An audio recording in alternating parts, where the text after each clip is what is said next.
hepático que lleva necroinflamación y fibrogénesis, histológicamente se va a caracterizar por áreas que intentan regenerarse de este hígado, pero que está rodeada por septos fibrosos, que son los de colágena, y esta parte fibrosa, recuerden que no tiene función. Entonces ahí hay toda esa parte fibrosa, es pérdida del parénquima y colapso de las estructuras hepáticas, que si recordamos un poquito, ¿se acuerdan de la estructura del hepatocito? Que siempre nos lo ponen así como hexagonal y que tiene estructuras como en algunas de sus esquinas. Es una célula compleja y ahí en esas zonas de las esquinas hay están los canalículos biliares y una vena y una arteria y en ese espacio es funcional, o sea, el espacio que separa esta área vascular del resto del hepatocito, ahí hay unas células especiales. Entonces, todo eso se queda borrado con la fibrosis. Entonces, por supuesto, empieza a perder función ese hígado. Ahora, dentro de la fisiopatología, como nos dijo Arturo, Alberto. Prieto Araiza. Entonces, vamos a pasar por estas etapas, pero además de los cambios físicos como tal, o sea, mecánicos que son obvios, o sea, el hígado se va a poner más rígido y va a haber sustitución del parénquima por otro material y eso nos va a ocasionar ya de por sí pérdida de muchas de las funciones hepáticas, pero algo muy importante que tienen que saber es que hay cambios vasculares y que son súper importantes porque muchas de las complicaciones están asociadas a estos cambios vasculares, ¿ok? Aquí tenemos una tabla donde les pongo todas las causas, o bueno, muchas de las causas que pueden activar esta inflamación hepática y que pudieran darnos cirrosis. Entonces, vean, dijimos un montón, pero hay muchísimas más. Entonces, las virales, las autoinmunes, tóxicas, metabólicas, como el hígado graso, pero también hemocromatosis, enfermedades por depósito de glucógeno, galactosemia, por depósitos de metales. Vean ahí, biliar, atresia biliar, la atresia biliar provoca cirrosis, que tengamos enfermedad litiásica, porque también finalmente condicionaría una obstrucción, se quedaría la bilis ahí, la bilis acumulada como intrahepática, o sea, esta colestasis puede ocasionar cirrosis, algún tumor, el síndrome de Budd-Chiari. ¿Quién se acuerda cuál es ese síndrome?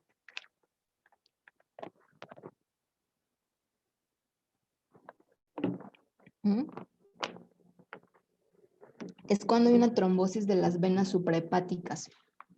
Ajá, entonces, pues, o sea, se trombosan, se ocluyen, pero acuérdense que la suprahepática sigue la cava, entonces es un problema ahí vascular obstructivo importante. El paciente puede desarrollar de manera aguda ascitis y un montón de cambios vasculares importantes. Ese es el síndrome de Budd-Chiari. Fibrosis cardíaca. ¿Por qué la fibrosis cardíaca condicionaría cirrosis?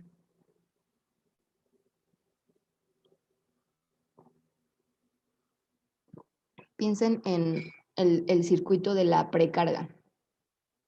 Ajá, o sea, si está fibroso, acepta mucha menos sangre del retorno venoso. Entonces va a ir hacia atrás y hacia atrás va a llegar hacia el hígado y el hígado se empieza a congestionar.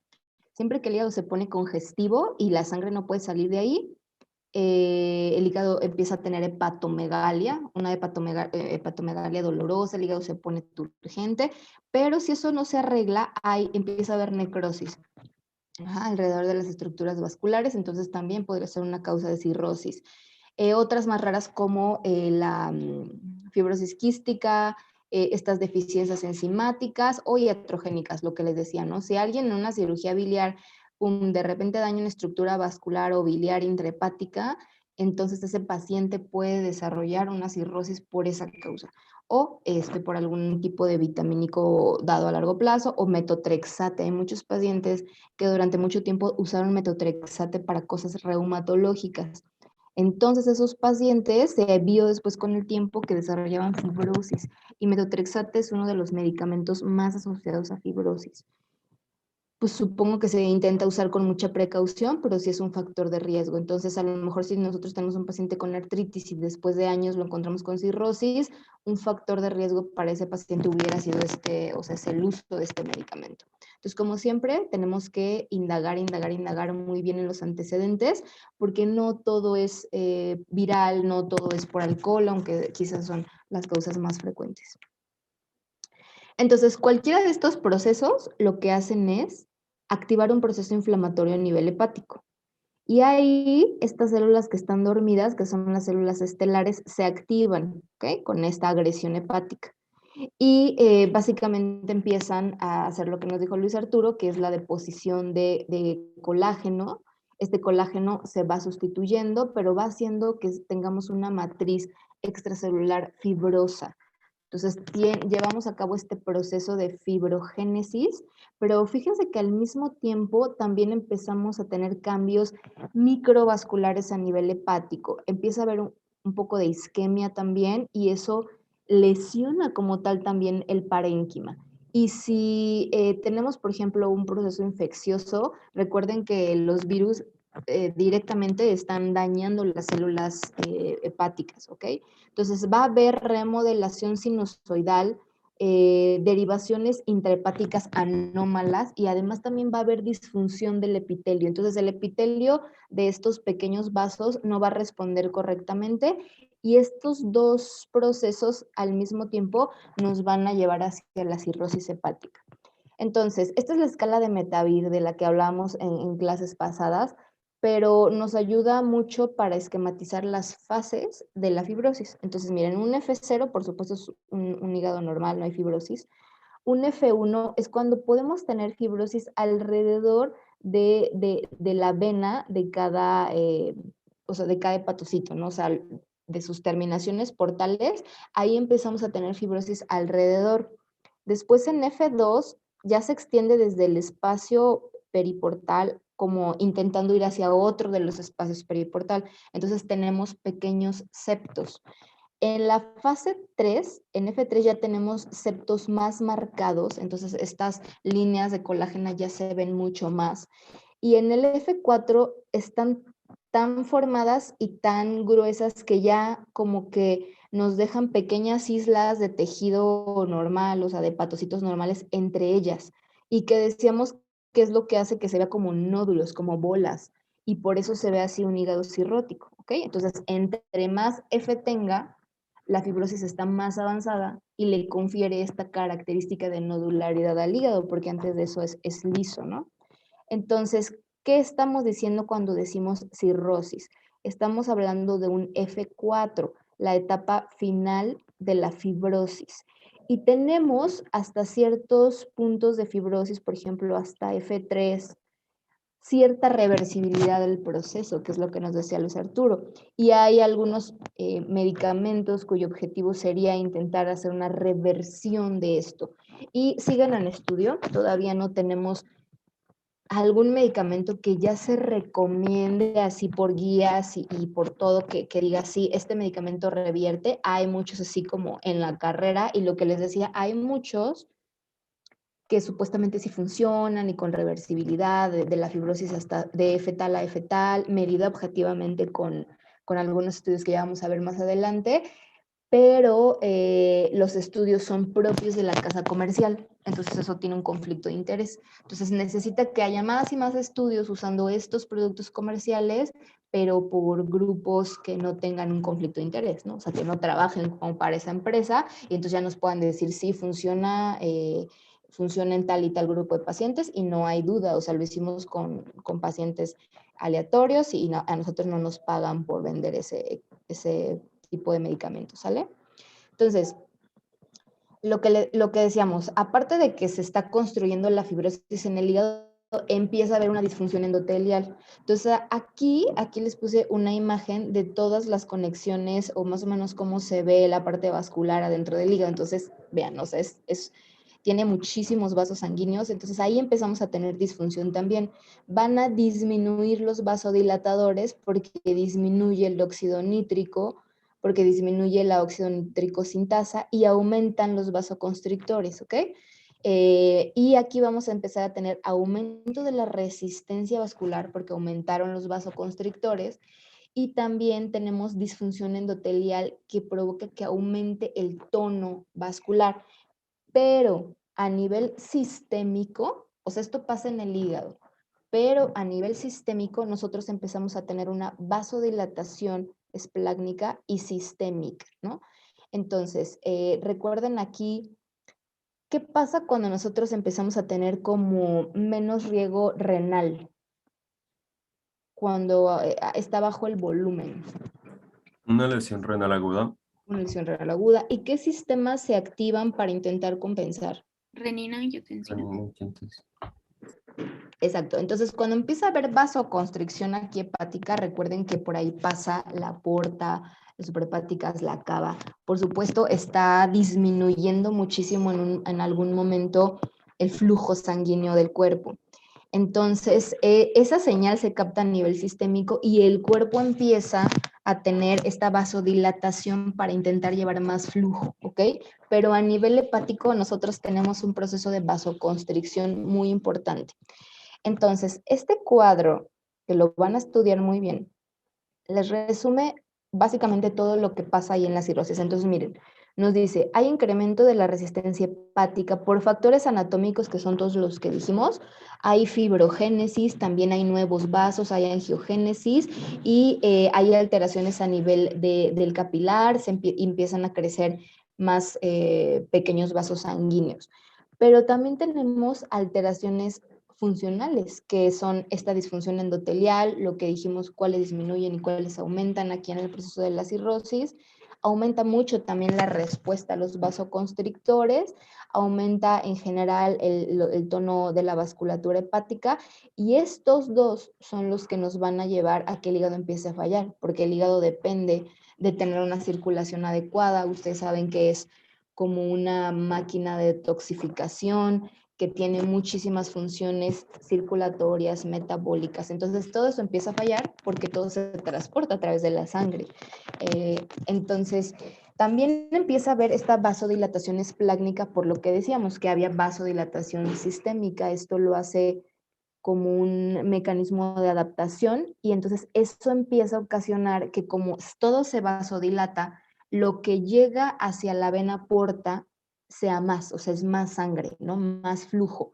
Y eso ocasiona que esta estructura vascular, esta vena, aumente su presión, que es la hipertensión portal, ¿no? Que es la principal causa, la principal complicación de la cirrosis hepática. Entonces, casi siempre van juntas, ¿ok? Sí puede haber casos en que no tengamos una todavía, o sea, el paciente ya tenga fibrosis, probablemente cirrosis, pero todavía no tenga una hipertensión portal clínicamente significativa. Ya vamos a ver qué es eso, cuál es la diferencia.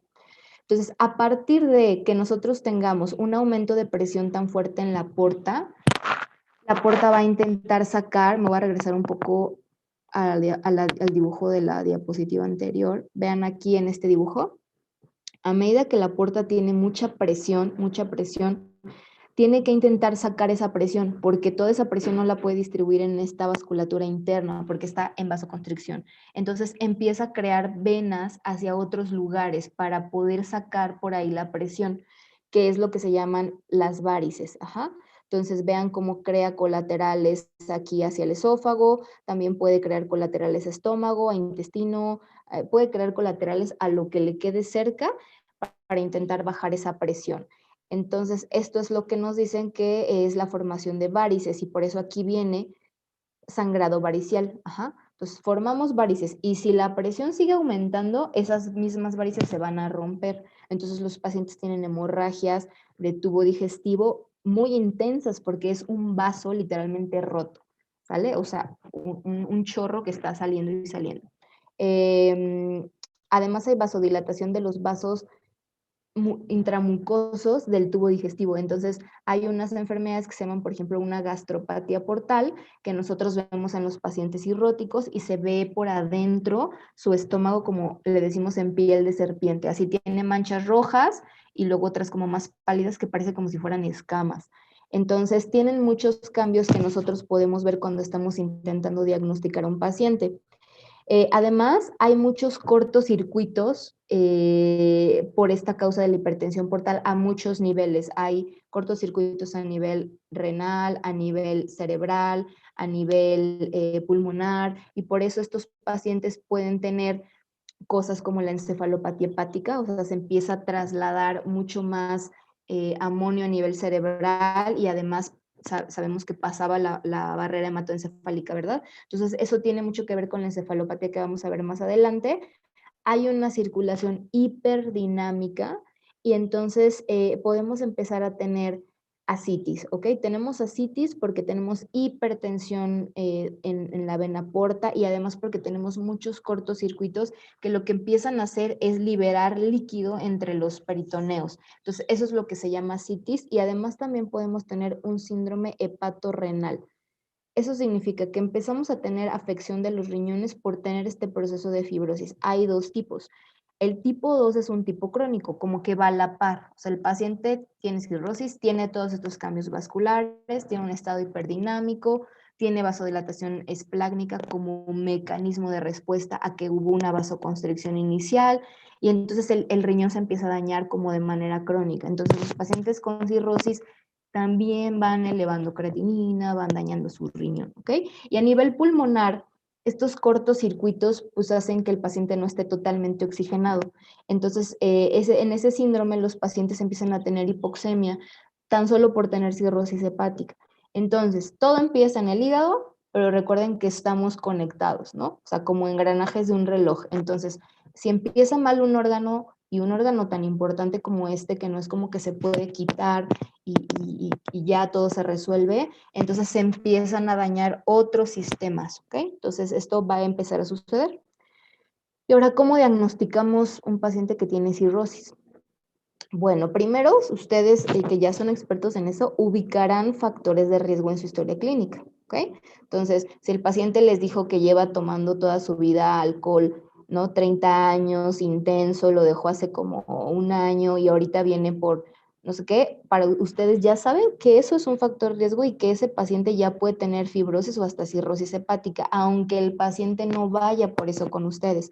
O si les dice que tiene hepatitis C, y sí que usó un tratamiento, pero no le funcionó porque recuerden que antes se usaban por interferón y muchos pacientes no los toleraban, entonces los dejaban. Entonces el virus siguió ahí y sigue inflamando. Entonces ustedes saben que ese paciente tiene un factor de riesgo. O si el paciente tiene obesidad desde niño o desde joven y ya está en los 60 y siempre ha tenido obesidad y además ya es diabético y prehipertenso, ustedes saben que el paciente puede tener MAFLD, ¿no? Entonces este espectro como de síndrome metabólico con el problema de la esteatosis hepática e incluso ya puede estar en fibrosis. Entonces desde ahí ustedes empiezan a sospecharlo. Pero habitualmente, ya hablando como de la cirrosis, los pacientes se mantienen sin síntomas hasta que en algún momento empiezan a tener una descompensación. Esta función hepática está dañada, pero como dentro de todo guarda como un equilibrio.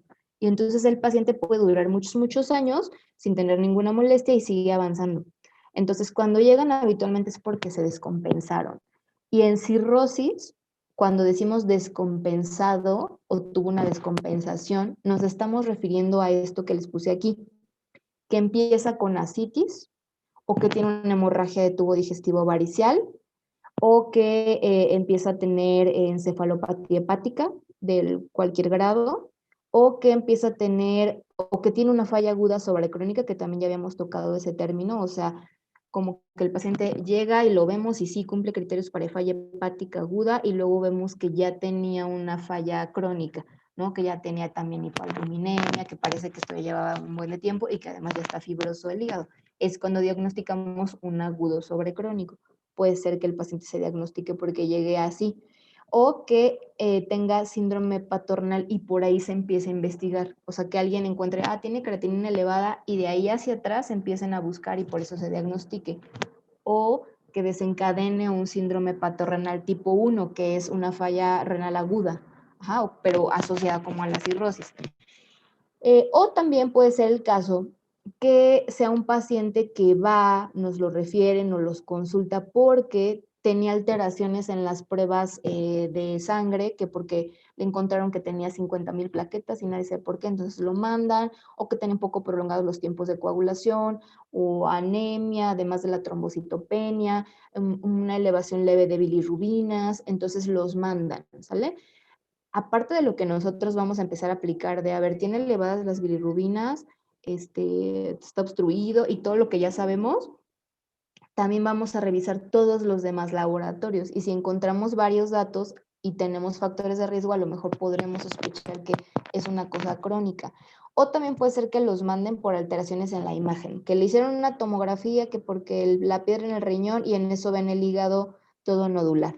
O le hicieron una ultrasonido porque tuvo dolor biliar y creyeron que era la vesícula y el hígado todo nodular. Entonces, pues ya, por supuesto, pues hay que mandarlo, ¿no?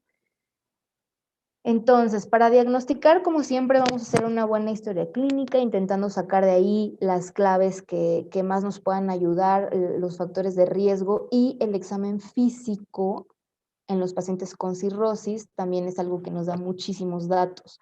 Entonces, si ustedes ven un día un cirrótico en fase avanzada, su exploración física es como nos ayuda muchísimo a confirmar nuestras sospechas, ¿no? Cuando están en etapas iniciales a lo mejor no van a tener grandes cambios. Ojalá cuando vuelvan a clínicas puedan ver un paciente con cirrosis o si tienen la oportunidad de ir a revisar un paciente que esté internado y que tenga cirrosis, vayan y vean estos datos que ahorita vamos a ver y ya nunca se les van a olvidar. Entonces, podemos ver alteraciones en la analítica, que ahorita las vamos a ver. Podemos tener alteración en el ultrasonido, que por eso nos llegó el paciente, que puede ser a nivel parenquimatoso, pero también cuando le ponen Doppler y miden los flujos portales, ahí ven que tiene cierto grado de hipertensión de la vena porta. No es la manera de medir la hipertensión de la vena porta, pero les puede dar algunos datos a los radiólogos, ¿no? O podemos encontrar que ya tiene ascitis o que tiene una trombosis de la vena porta. Si tenemos una trombosis de la vena porta, están de acuerdo que eso va a aumentar la presión de la vena porta, ¿cierto? Y esto puede pasar en personas sin cirrosis, ¿vale? O sea, si tenemos un paciente con un problema en la coagulación, esa persona puede generar trombos en cualquier lado y puede generar trombos en la porta y eso nos ocasionaría hipertensión portal sin cirrosis. Entonces también, si un día ustedes tienen algún paciente con hipertensión de la vena porta, recuerden que no todos son cirróticos. O sea, puede ser que este sujeto tenga hipertensión portal, pero por cosas vasculares. Entonces, siempre tendremos que diferenciar porque pues, su manejo es muy diferente. O bueno, ya si el paciente también nos llega en una descompensación, con todo lo que ya dijimos, necesitamos, ahí sabríamos, bueno, el paciente tiene ascitis, por supuesto tiene hipertensión portal, tiene cirrosis, o sea, lo complementamos con una prueba de imagen, sí, perfecto, y podemos empezar el tratamiento, ¿ok? Ahorita adelante les puse esos pasos. Ahorita lo de la biopsia hepática, sí, en algunos casos muy especiales, por supuesto, si tenemos una biopsia positiva para fibrosis, es diagnóstica, pero no se pide en todos los casos. Ahorita vamos a ver en cuáles sí. Entonces, ¿qué es lo que vamos a hacer, a ver en un paciente con cirrosis? Aquí les pusieron esta imagen en donde miren, podemos tener un paciente con encefalopatía, entonces neurológicamente no va a estar normal la exploración de ese paciente, o a veces también pueden tener esta parte de la cara con rubor, ¿se acuerdan? O sea, nariz, la parte como malar, pueden tener telangiectasias en cara y cuello. Las telangiectasias son tal cual como las que vimos en el intestino, que son como arañitas vasculares, así se ven en la piel y que cuando las presionan se palidecen y al momento de quitar su dedo se vuelven a poner rojitas. Ajá, eso también lo podemos encontrar. Si le hiciéramos una endoscopía a estos pacientes, y lo cual es una indicación, entonces podríamos encontrar varices esofágicas. Eso también estaría apoyando el diagnóstico porque es dato de hipertensión portal. Podemos tener en la imagen fibrosis o nódulos de regeneración. Los pacientes pueden desarrollar ginecomastia, también pérdida del vello o distribución ginecoide del vello, entonces pierden todo vello acá y nada más tienen vello como abajo. Podemos tener que con algún método, por ejemplo el ultrasonido, podamos haber encontrado una trombosis a nivel de la porta o aumento de los flujos. También es frecuente que nosotros podemos encontrar alteraciones del tamaño del hígado, ¿ok? que se pueda ver más chiquito en las etapas avanzadas, pero en las etapas iniciales a veces puede verse un poco más grande. Por ejemplo, si estuviera asociado a grasa, recuerden que empieza a haber a veces hepatomegalia por la acumulación de grasa ahí. Podemos tener esplenomegalia, esto por la asociación vascular y por la vasodilatación vascular a nivel del hígado. ¿Y qué pasa cuando el vaso crece en relación a las plaquetas? Hay una trombocitopenia. Recuerden que el vaso es como un colador de plaquetas, entonces eso contribuye a la trombocitopenia. Podemos tener una ascitis, o sea que nosotros veamos al paciente con una panza grandísima de ascitis y a veces se saltan sus hernias, entonces como que no es raro ver un paciente con ascitis y con una hernia umbilical que se ve más, porque como se estaba aumentando de volumen y está tenso el abdomen, se salta la hernia. También podemos encontrar eritema palmar, eso es algo bien frecuente y muy fácil de ver en los pacientes, entonces tienen la palma de la mano como muy roja, pueden tener contracturas musculares como la contractura de Dupuytren, que hace que sus manos estén como en esta forma del predicador, si se acuerdan por ahí de eso. Pueden tener atrofia testicular, podemos encontrar datos de circulación colateral, que es la cabeza de medusa, entonces a nivel del abdomen se ven así como venas, muchas venas que se parecen como si fueran serpientes, entonces por eso le dicen como cabeza de medusa, eso lo podemos encontrar en pacientes con ascitis. Y en los pacientes que tienen cirrosis por alcohol, también ellos tienen hipertrofia de la parótida. Entonces, se ve gordito aquí adelante de su oreja, la parótida se ve como abultada. Eso casi siempre se ve en los pacientes que tienen cirrosis, pero por alcohol y no en todos los otros pacientes. También en etapas muy avanzadas hay atrofia del músculo temporal, entonces se sume esto y tienen como muy sumido pues el músculo. ¿Han visto esas personas que se ven demasiado flaquitas y tienen como sumida esta parte? Esa es la atrofia del temporal. Entonces tienen algunas facies características que ustedes van a poder ver si revisan un paciente cirrótico. Es más, se llevan este dibujito cuando vayan a clínica y buscan un paciente y van a ver que van a encontrar varias. Y les pasa también esto en las manos. ¿Se acuerdan qué es esto? Esta forma como redondeada de la uña, acropaquia, y la vemos en este caso, ustedes saben que está como asociada a alteraciones pulmonares. Entonces recuerden que estos pacientes tienen alteraciones pulmonares por los cortocircuitos, ¿no? Entonces también lo podemos ver en nuestros pacientes y vemos también algunas alteraciones en las uñas. Ellos tienen como palidez cerca del lecho ungueal y luego lo demás ya está como rosita normal como todos lo tenemos. Y también pueden tener líneas, las uñas de Terry. Entonces pueden tener líneas como longitudinales en su uña, blanquecinas, inespecífico, ¿no? O sea, pero de repente vemos un paciente y encontramos muchas. Generalmente podemos encontrar casi todas en un paciente con cirrosis avanzada. Esta es la eritema palmar, o sea, ven cómo se ve como muy roja, más roja de lo normal, como si hubieras estado sosteniendo algo, y pues no, o sea, el paciente está en reposo y ustedes lo están revisando y así se ve su manita. Entonces, esos veríamos físicamente en un paciente. En un estudio de imagen, como un ultrasonido, una tomografía, una resonancia, lo que se puede encontrar es un hígado nodular, entonces ya no se ve liso, sino como que se le ven bolas, por ejemplo, en este ultrasonido, vean cómo se ven como onditas, y eso es la nodularidad, y además esto no se ve parejo, también se ve así como con separaciones, como por estas bolas. Podemos ver a veces un hígado pequeño o a veces podemos ver un hígado muy grande inicialmente porque está infiltrado. Podemos ver a veces colaterales vasculares, como son estudios contrastados, pues a veces se empiezan a ver que hay muchísimas venas por ahí colaterales. Aquí les puse varias imágenes, miren acá, esta es de una tomografía. Este hígado tiene una vena bastante amplia, además no está parejito, por ejemplo, en esta foto que les puse aquí, se le vean cómo no se ve parejo el color, o sea, no se ve gris parejo, tiene unas zonas más pálidas que otras. Entonces, si lo podemos ver un poco con acercamiento, vean cómo no se ve parejito el parénquima.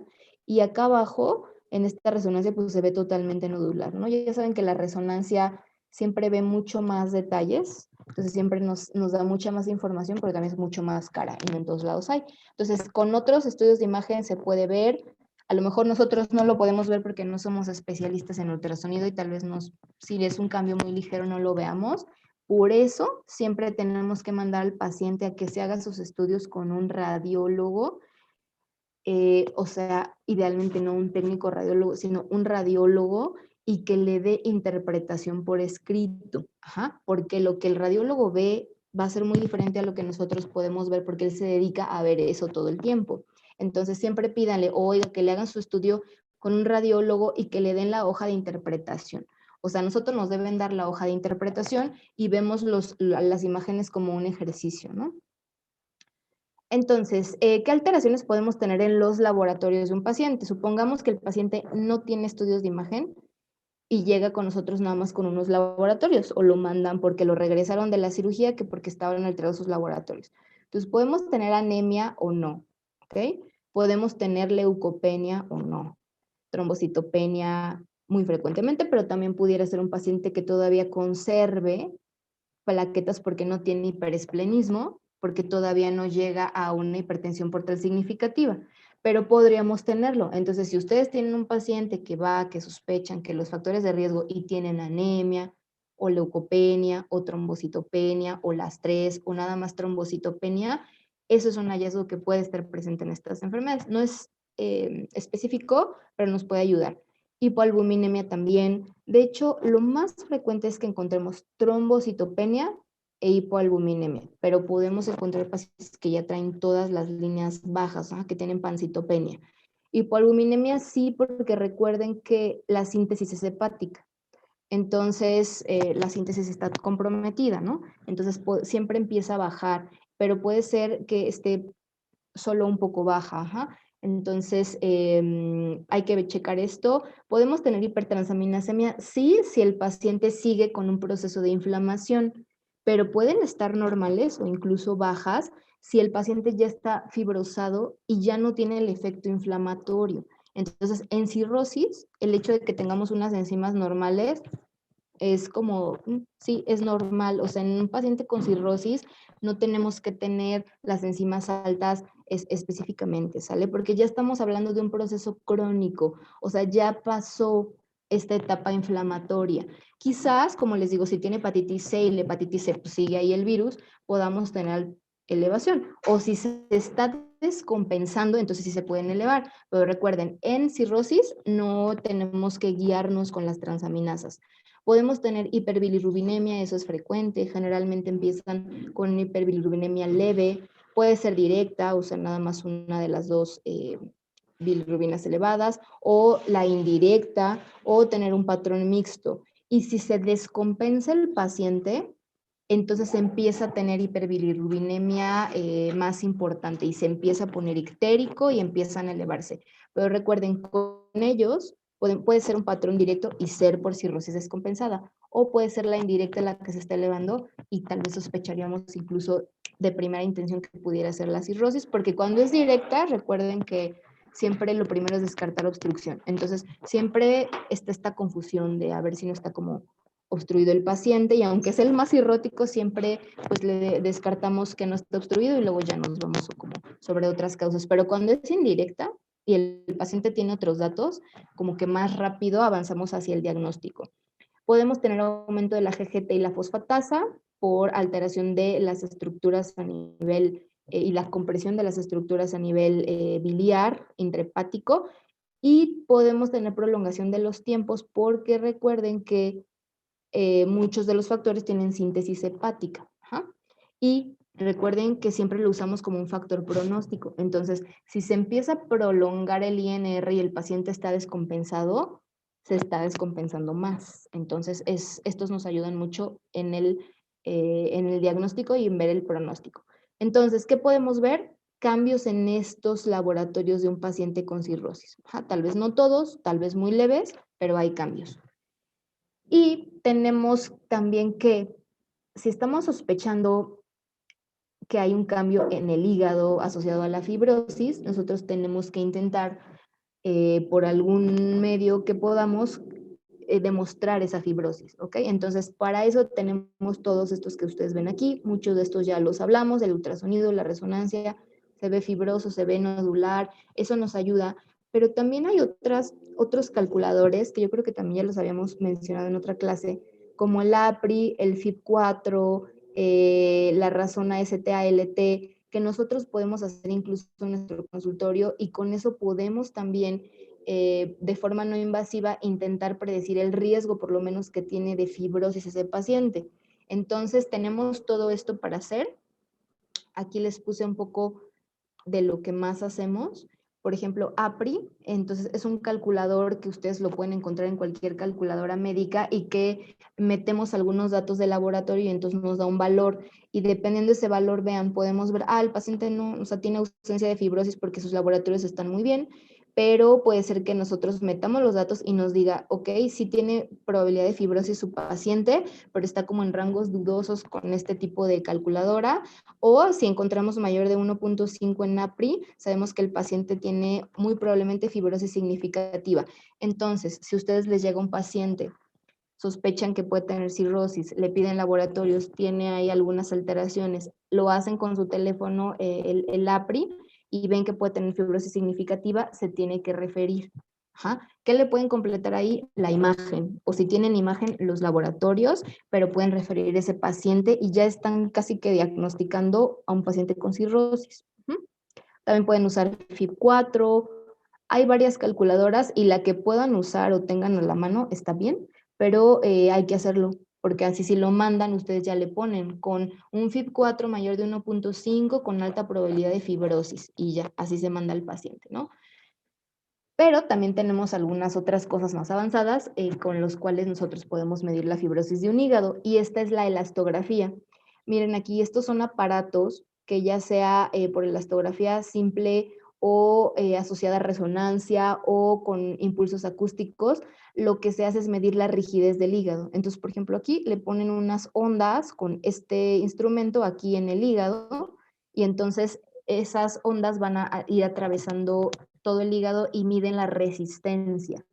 Entonces eso lo correlaciona el equipo con fibrosis y nos da una medida en kilopascales. Entonces cuando tenemos más de 14 kilopascales esto sugiere cirrosis y cuando tenemos arriba de 21 kilopascales incluso tiene tanta fibrosis que también nota la fibrosis en las estructuras vasculares. Entonces esto se correlaciona con hipertensión portal. Entonces elastografía hepática nosotros sí la utilizamos porque recuerden que aquí siempre queremos evitar la biopsia en lo más posible. Entonces, esto lo utilizamos ahora para saber si los pacientes tienen fibrosis y qué grado. Este tipo de estudios nos reportan METAVIG, entonces nos dice, tiene F1, F2, F3, F4. Entonces, si nos reporta F4, nosotros ya sabemos que el paciente tiene cirrosis, pero si nos reporta F2, sabemos que pudiéramos hacer alguna estrategia para llevarlo a que revierta. Ajá. Entonces, es bien importante diagnosticar y diagnosticar a tiempo, porque ¿qué tal que todavía el paciente está en un F2 o un F3? O sea, puede revertir. Entonces, es muy importante que ustedes le pidan sus estudios, aunque sea lo primero, o sea, la imagen, los laboratorios, nos pongan ahí en la historia clínica que pues parece y que por ARFI y por FIB4 les da para fibrosis y se envía a ese paciente. Entonces, ¿qué necesitamos para diagnosticarlo? Un ultrasonido o una tomografía o una resonancia donde el hígado se ve irregular o nodular, o sea, los hallazgos típicos por imagen o una elastografía arriba de 14 kilopascales o arriba de 21, más una síntesis hepática alterada, eso es suficiente para que hagamos el diagnóstico. Entonces, si ustedes tienen un paciente que les llegó con las alteraciones del laboratorio y un ultrasonido que lo hizo un radiólogo y que les dio el reporte y que dice que el hígado está nodular, o con enfermedad hepática difusa, si le ponen también, o sea, se ve como todo el hígado no se ve normal, se ve rara la ecogenicidad, entonces ahí se los reporta. Entonces, eso es suficiente para que nosotros podamos hacer el diagnóstico. ¿Qué tenemos que hacer? Solamente descartar diferenciales, por ejemplo, nos ponen si es una fibrosis hepática congénita, o sea, si esa persona desde hace 1000 años ya tenía datos de fibrosis es porque tiene una fibrosis hepática congénita, al final de cuentas está cirrótico, pero el abordaje va a ser diferente. Entonces nos dice siempre pregúntese, o sea, si no tenía este antecedente antes o tenía un estudio de imagen con estos datos desde antes. Y también tenemos que ver que nos vaya a hacer una hipertensión portal, por ejemplo, no cirrótica, que es lo que decíamos de la trombosis. Entonces, en muchos casos nosotros también pedimos Doppler. El paciente nos trae esto, a lo mejor el hígado no se vio muy mal, pero la porta se veía súper enorme, con flujos súper grandes y no sé qué. Y el paciente tiene datos en el laboratorio de, por ejemplo, trombocitopenia, pero no tiene la albúmina tan baja. Puede ser que este paciente tenga solo hipertensión portal, pero su hígado no esté cirrótico. Pedimos el Doppler para hacer la diferencia y que vean que no tiene ningún coágulo ahí. Entonces, ¿cuándo hacemos la biopsia? Generalmente no es necesaria si nosotros ya tenemos hallazgos clínicos de laboratorio, radiológicos, a lo mejor una elastografía que establece cirrosis. Pero en los casos en que no tenemos eso y tenemos mucha incertidumbre, así eso no es cirrótico, o que pensamos que puede tener una sobreposición de dos enfermedades, por ejemplo, que nos parece, no, pues es que el paciente tiene cirrosis porque fue, o sea, tiene hígado graso desde hace 15 años, pero se está comportando como con autoinmunidad y de repente vemos que tenemos marcadores positivos. Entonces aquí, por ejemplo, podemos tener dos enfermedades juntas y ahí sí la biopsia hepática sí se lleva a cabo. Aquí tiene una imagen en donde miren, este paciente es un paciente infectado con virus C en etapas tempranas, pero acá tenemos un paciente ya con cirrosis por este mismo virus C. Entonces, si el virus continúa, recuerden que estos puentes van a aumentar tanto, tanto, tanto que ya solo nos dejen pequeñas islitas de parénquima hepático. Entonces, cuando nosotros o nos toman una biopsia, nosotros mandamos tomar una biopsia, recuerden que el daño en el hígado no es continuo en la misma fase en todo el hígado. Entonces, yo puedo tener un hígado que en un área todavía esté así y en otra área ya esté así. Si la biopsia, por mala suerte, se toma en una parte aquí, por aquí, pero quedó como que adyacente y se toma acá, me va a dar un F1, tal vez un F2 y al lado estábamos en F4. Por eso la biopsia no es nuestro estándar oro más preciado, o sea, es un estándar oro imperfecto, pero para intentar evitar ese rango, ahora se intenta tomar como biopsias donde se aspiren varios espacios porta para intentar disminuir el rango de error. Pero es por esa razón que la biopsia aquí en hígado no es como 100% nuestro estándar oro y vamos a creer ciegamente. De hecho, casi siempre intentamos no llegar a la biopsia, pero cuando se cree que es una hepatopatía autoinmune, esa sí difusamente está inflamando al hígado en todos los lados. Entonces, donde se tome la biopsia se podrían ver estos datos específicos de estas enfermedades autoinmunes. ¿Sale? Entonces, esa es la causa de lo de que la biopsia no sea como nuestro estándar y a todos los mandemos a biopsia. Ahora, ¿cómo va a ser el curso de la enfermedad en estos pacientes cirróticos? Recuerden que casi siempre cursan asintomáticos hasta que se descompense, ¿no? Aquí les puse una tablita que usamos en la estadificación del paciente, pero porque habla de las complicaciones que tienen, entonces para que ustedes se acuerden. Primero podemos tener un paciente que, ok, tiene cirrosis, pero no tiene varices esofágicas ni gástricas y no tiene ascitis, entonces ese paciente seguramente que va a andar asintomático. Después, los pacientes pueden desarrollar varices esofágicas o esófago-gástricas, pero nunca han sangrado y todavía no tienen ascitis. Después, estos pacientes pueden tener algún sangrado varicial o empezar con ascitis o tener una peritonitis bacteriana espontánea. O sea, como tienen ascitis, se infecta ese líquido y entonces les da una peritonitis bacteriana espontánea. Es una de las complicaciones de la cirrosis con ascitis. O podemos tener un paciente que ya tuvo todo, ¿sale? Que está ictérico, que ya tuvo ascitis, a lo mejor ya estuvo con tratamiento y otra vez le dio la ascitis, por eso va a verlos, ¿no? Que ya se le empezó a llenar de agua la panza, tal cosa, que ya tuvo un sangrado. Ustedes siempre, si tienen un paciente con cirrosis, tienen que preguntarle si ya tuvo estas complicaciones. Entonces tienen que preguntarle, oiga, ¿y le ha crecido la panza con agua? Ah, no me creció, pero sí me dijeron hace 5 años que tenía el agua en el ultrasonido. Entonces ustedes ya saben que él ya tuvo ascitis. Oiga, ¿ya le han hecho endoscopía? ¿Han visto las varices? No me han hecho nunca. Ok, no sabemos de eso. ¿Ha sangrado por vómito sangre o evacuo negro? Ya saben todo lo que sabemos de sangrado de tubo digestivo alto, ¿no?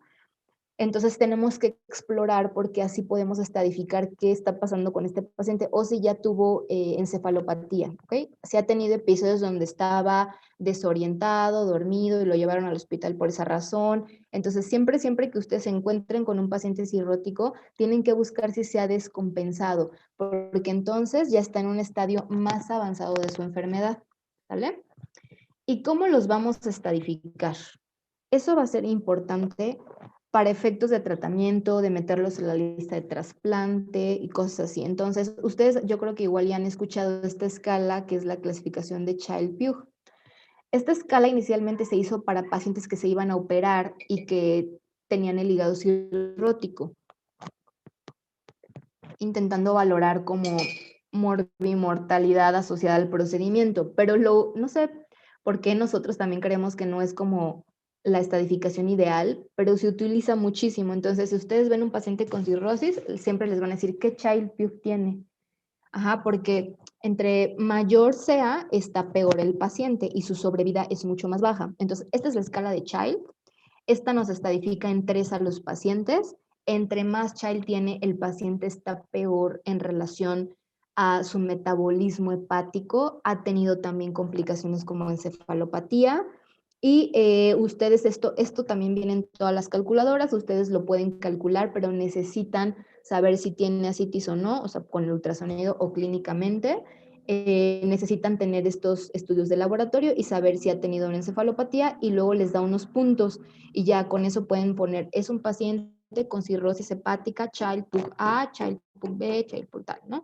La tasa de mortalidad es anual en relación al Child, entonces vean un Child C, cuál es su tasa de mortalidad anual, ¿ok? Y también aquí estaba la tasa de sobrevida en pacientes que incluso no serían sometidos a cirugía. Después esta escala se traspoló a pacientes que no se iban a operar, o sea, nada más como para estadificarlos.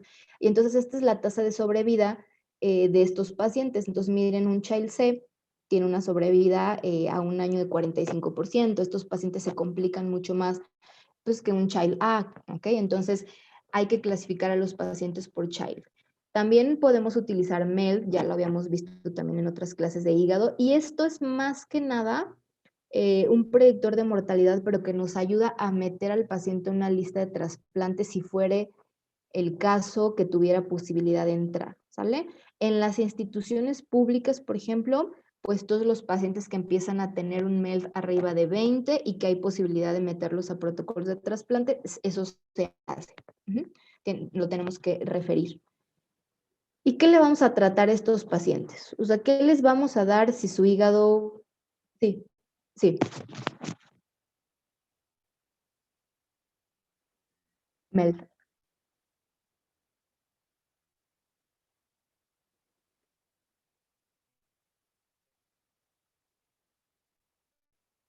En MELD solo se clasifican los de la escala, pero cuando van a elegir, o sea, ya cuando están aplicando los criterios de elegibilidad del paciente, sí interviene la edad. La edad, la sobrevida que vamos a tener con ese paciente si se trasplanta, si tiene otras comorbilidades, acuérdense la red familiar, o sea, saber si este paciente va a poder cuidar ese trasplante, o sea, lo van a estar ayudando. Recuerden que un paciente post-trasplantado pues se la pasa con inmunosupresión para que no rechace el trasplante, esteroides.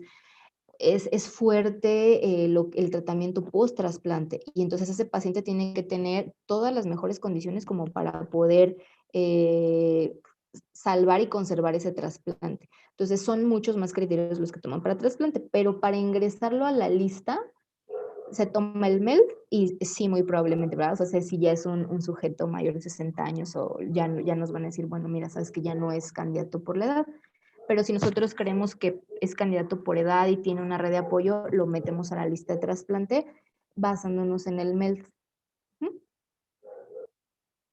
De nada. Y entonces, ¿qué les vamos a tratar? Si ya pues, el órgano está en falla, ¿no? En una falla crónica, ¿qué podemos hacer para nosotros intentar tratar ese paciente? Miren, el objetivo es manejar los síntomas si el paciente llegara a tenerlos, intentar corregir las alteraciones del laboratorio porque ellos también pueden tener alteraciones hidroelectrolíticas, podemos intentar también mejorar como la parte de la anemia, o sea, lo que podamos corregir bioquímicamente, que podamos darle algún tipo de suplemento o lo podemos hacer, ¿ok? Pero lo más importante del tratamiento es esto, prevenir, identificar y tratar las complicaciones de la cirrosis antes de que aparezcan o en cuanto las veamos, corregirlas, ¿ok? Determinar también el momento apropiado y óptimo para meterlo en la lista de trasplante y queremos intentar retrasar la progresión de la cirrosis compensada a un estado descompensado. Entonces nos dicen aquí, por ejemplo, ustedes tienen un paciente con hepatitis C crónica, pero pues ya lo encontramos y ya está en fase cirrosis. ¿Tiene que tener tratamiento? Sí, para que no progrese. Ajá. Entonces, de la enfermedad que sea la que le está ocasionando la fibrosis, casi en todas se va a tratar la enfermedad subyacente, a menos de que la enfermedad esté inactiva y el paciente ya esté en F4. Entonces, ahí tenemos que individualizar los casos. Pero siempre, siempre tenemos que intentar retrasar la progresión y eso significa frenar la inflamación también y estar vigilando al paciente de si tiene o no tiene ya complicaciones y empezarlas a tratar. Entonces, básicamente tenemos que tratar o evitar las complicaciones, que es de las que vamos a hablar ahora, ¿ok? Entonces, recuerden que la mayoría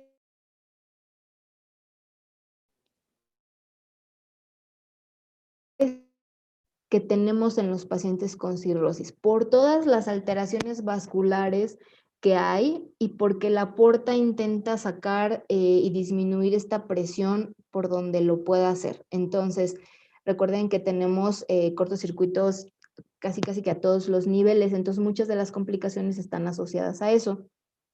¿Sale? Entonces aquí vienen las principales complicaciones de la cirrosis. Hipertensión portal es la primera, el primer lugar, pero también podemos tener malignidades, como que el paciente desarrolle un colangiocarcinoma o un hepatocarcinoma. La cirrosis es factor de riesgo para ambos. Que tengamos infecciones. Los pacientes cirróticos tienen un equilibrio, una homeostasis mucho más como alterable que un sujeto normal. Entonces ellos se pueden infectar de muchas más cosas y cualquier infección nos puede condicionar que se descompense el paciente. Entonces mucho cuidado con las infecciones con estos pacientes. Podemos tener desórdenes cardiopulmonares como los que ya habíamos hablado, ¿verdad? De síndrome hepatopulmonar, hipertensión portopulmonar, cardiomiopatía, hidrotórax hepático. ¿Alguien sabe qué es eso? ¿O por qué se da? Cuando los pacientes tienen ascitis, ese líquido se puede trasudar a través de los poros diafragmáticos hacia el tórax. Entonces empieza a llenarse de líquido también el tórax. Ajá. Y a veces pues, no tiene caso que le saquen el líquido de acá porque al final se está trasudando desde el abdomen. Ajá. Entonces, eso es lo que se llama un hidrotórax hepático. Los pacientes tienen también desórdenes gastrointestinales, entonces pueden sangrar varicial o incluso no varicial, o sea, pueden sangrar de esta gastropatía que yo les decía que se ve su estómago como piel de serpiente. Ahí empiezan a gotear un día sangre así. Nosotros les hacemos endoscopía, creemos que es una varice y no, es todo el estómago o una parte del intestino sangrando de gotitas por estas hemorragias como subepiteliales que pueden tener, porque pues estamos totalmente vascularizados, también tienen alteraciones a través de esta vasculatura mucosa. Pueden hacer enteropatía perdedora de proteínas, les dan diarreas y por ahí empiezan a perder proteínas, no es muy común, pero puede ser.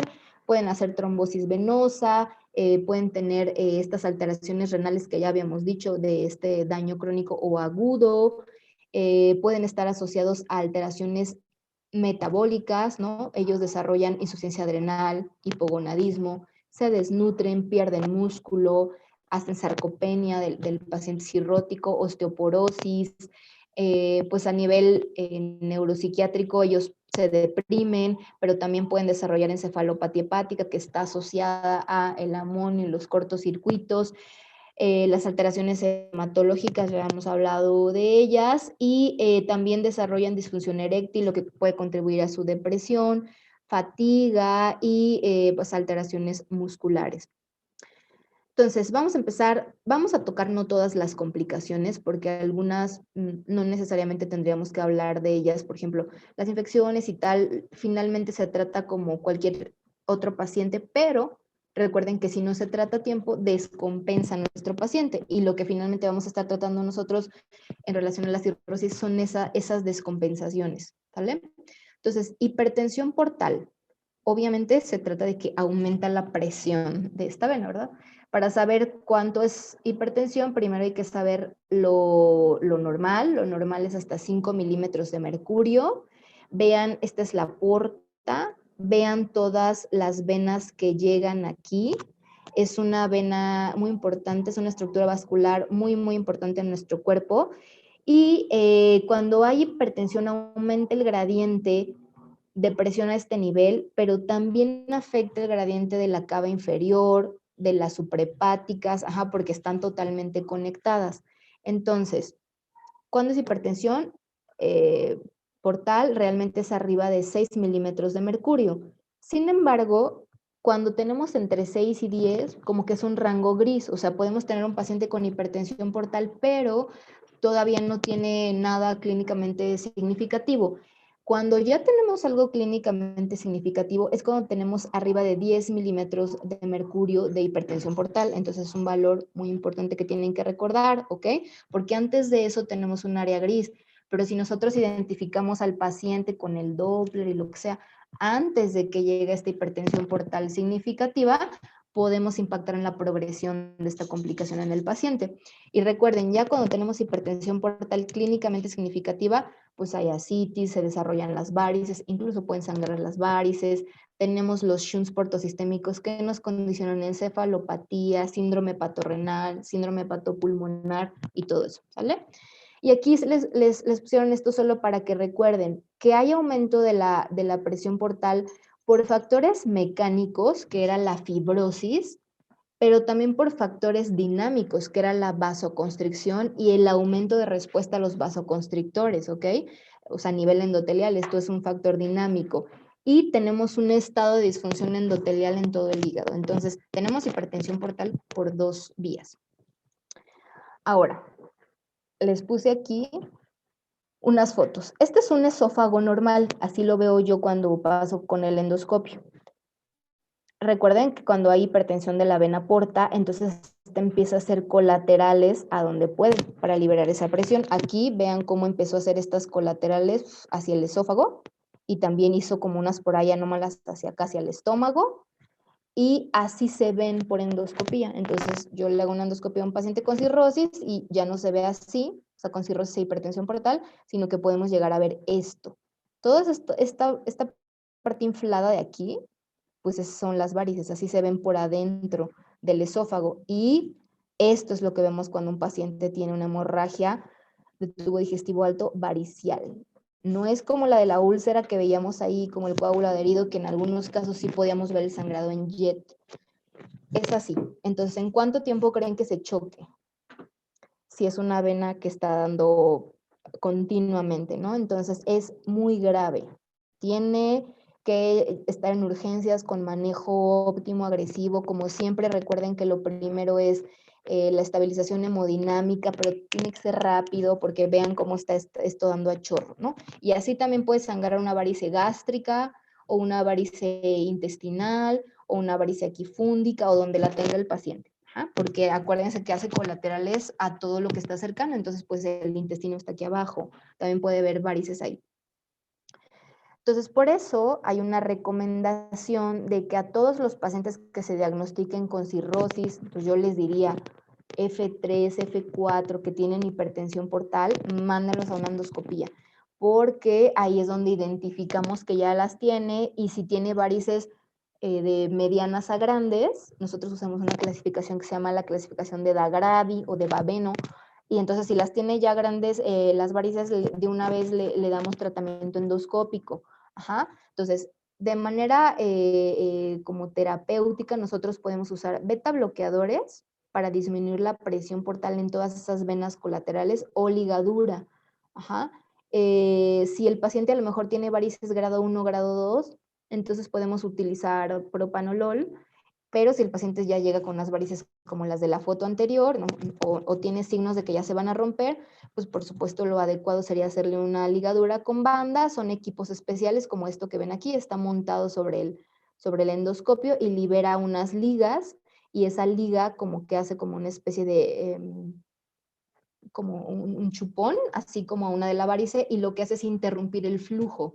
Después eso se ulcera y forma una fibrosis, y ya se interrumpe todo ese flujo a nivel de esa estructura vascular, y hacemos varias sesiones hasta que ya no tenga varices. Ajá. Más o menos se las hacemos cada mes, mes y medio, 2 meses, hasta que ya no tiene varices. Pero si eran varices pequeñas, entonces podemos usar propanolol. Es un beta bloqueador no selectivo, disminuye el gasto cardíaco, provoca vasoconstricción esplácnica y disminuye la presión de la vena porta y su presión en las colaterales. Entonces, incluso aunque se liguen, ustedes van a ver que hay pacientes a los que se les deja propanolol para que no regresen las varices y porque tiene tal vez colaterales hacia otros lados o está haciendo demasiada citis, tal. Entonces les dejamos propanolol. El propanolol es uno de los tratamientos para hipertensión portal. Ajá. Y para las varices, específicamente podemos usar solo propanolol si eran varices chicas, o ya ligarlos si ya eran varices que ya estaban con criterios de ligadura. Carvedilol es otra de las opciones terapéuticas que tenemos con estos pacientes, muy buena, más cara, y por eso nosotros no la utilizamos como para todos los pacientes. Pero por ejemplo, si hubiera un paciente que no tolera propanolol o que estamos en rangos muy altos y no mejora o desarrolla efectos adversos, a veces intentamos carvedilol para ver si con eso responde. Entonces, si tenemos unas varices esofágicas y sangran, recuerden que el paciente va a llegar con probablemente un síndrome anémico agudo, muy probablemente sí vomite la sangre porque empieza a tener demasiada, le irrita el estómago y vomita, o sea, tiene hematemesis y además se ve como un sangrado fresco. Ahí, como siempre, lo primero va a ser la resucitación, estabilización del paciente. Pero esto se los puse para contarles de esto aquí, que es una diferencia con el sangrado no varicial, y son los fármacos vasoactivos, ¿se acuerdan? En hipertensión portal, o sea, en sangrado varicial, iniciar los fármacos vasoactivos, que es terlipresina, octiotride o somatostatina, es la diferencia de la sobrevida del paciente. Estos fármacos sí impactan la sobrevida de un paciente. Entonces, nosotros en hemorragia varicial, vean cómo va antes de la endoscopía, ¿sale? O sea, al paciente se le tiene que empezar así. Es varicial, se le tienen que empezar fármacos vasoactivos. ¿Y cómo vamos a saber si es varicial o no varicial si pues todavía no se le hace la endoscopía? Sospecha. ¿Y cómo lo van a sospechar? Pues si ustedes saben identificar los factores de riesgo de ese paciente, si saben qué cosas le tienen que preguntar, tomaba, no tomaba, ya había tenido algún episodio de sangrado antes, ya había tenido algún episodio de encefalopatía, le salía agua en la panza, le habían dado diuréticos, tiene hepatitis C. Tienen que buscar las pistas, porque pues en ese momento lo único que tienen es un paciente desangrándose. Pero si pudiera ser varicial, le tienen que empezar fármacos vasoactivos. Entonces es muy importante que ustedes sepan que van a preguntar, y además hasta va a ser un interrogatorio indirecto. Entonces tienen que saber preguntar y sacar esos datos de los familiares, ¿no? Entonces, si es varicial, o si creemos que es varicial, o si tiene alta posibilidad de ser varicial, hay que ponerle la terlipresina. Ajá. Eso lo tenemos en los hospitales, en hospitales públicos, privados, hay que ponerle la terlipresina. Entonces, aquí está cómo se pone la terlipresina, y luego ya que esté estable con su terlipresina y ya tengan TIPE, cruce, transfusión, ¿se acuerdan que solo en ciertos casos a los pacientes cirróticos, porque no podemos aumentar mucho la presión de la vena porta? Entonces, nuestro máximo son 9 gramos de hemoglobina con ellos. Con ellos no los debemos de llevar a más, y si está sangrando pero tiene 9, no lo debemos transfundir para no aumentar más la presión portal.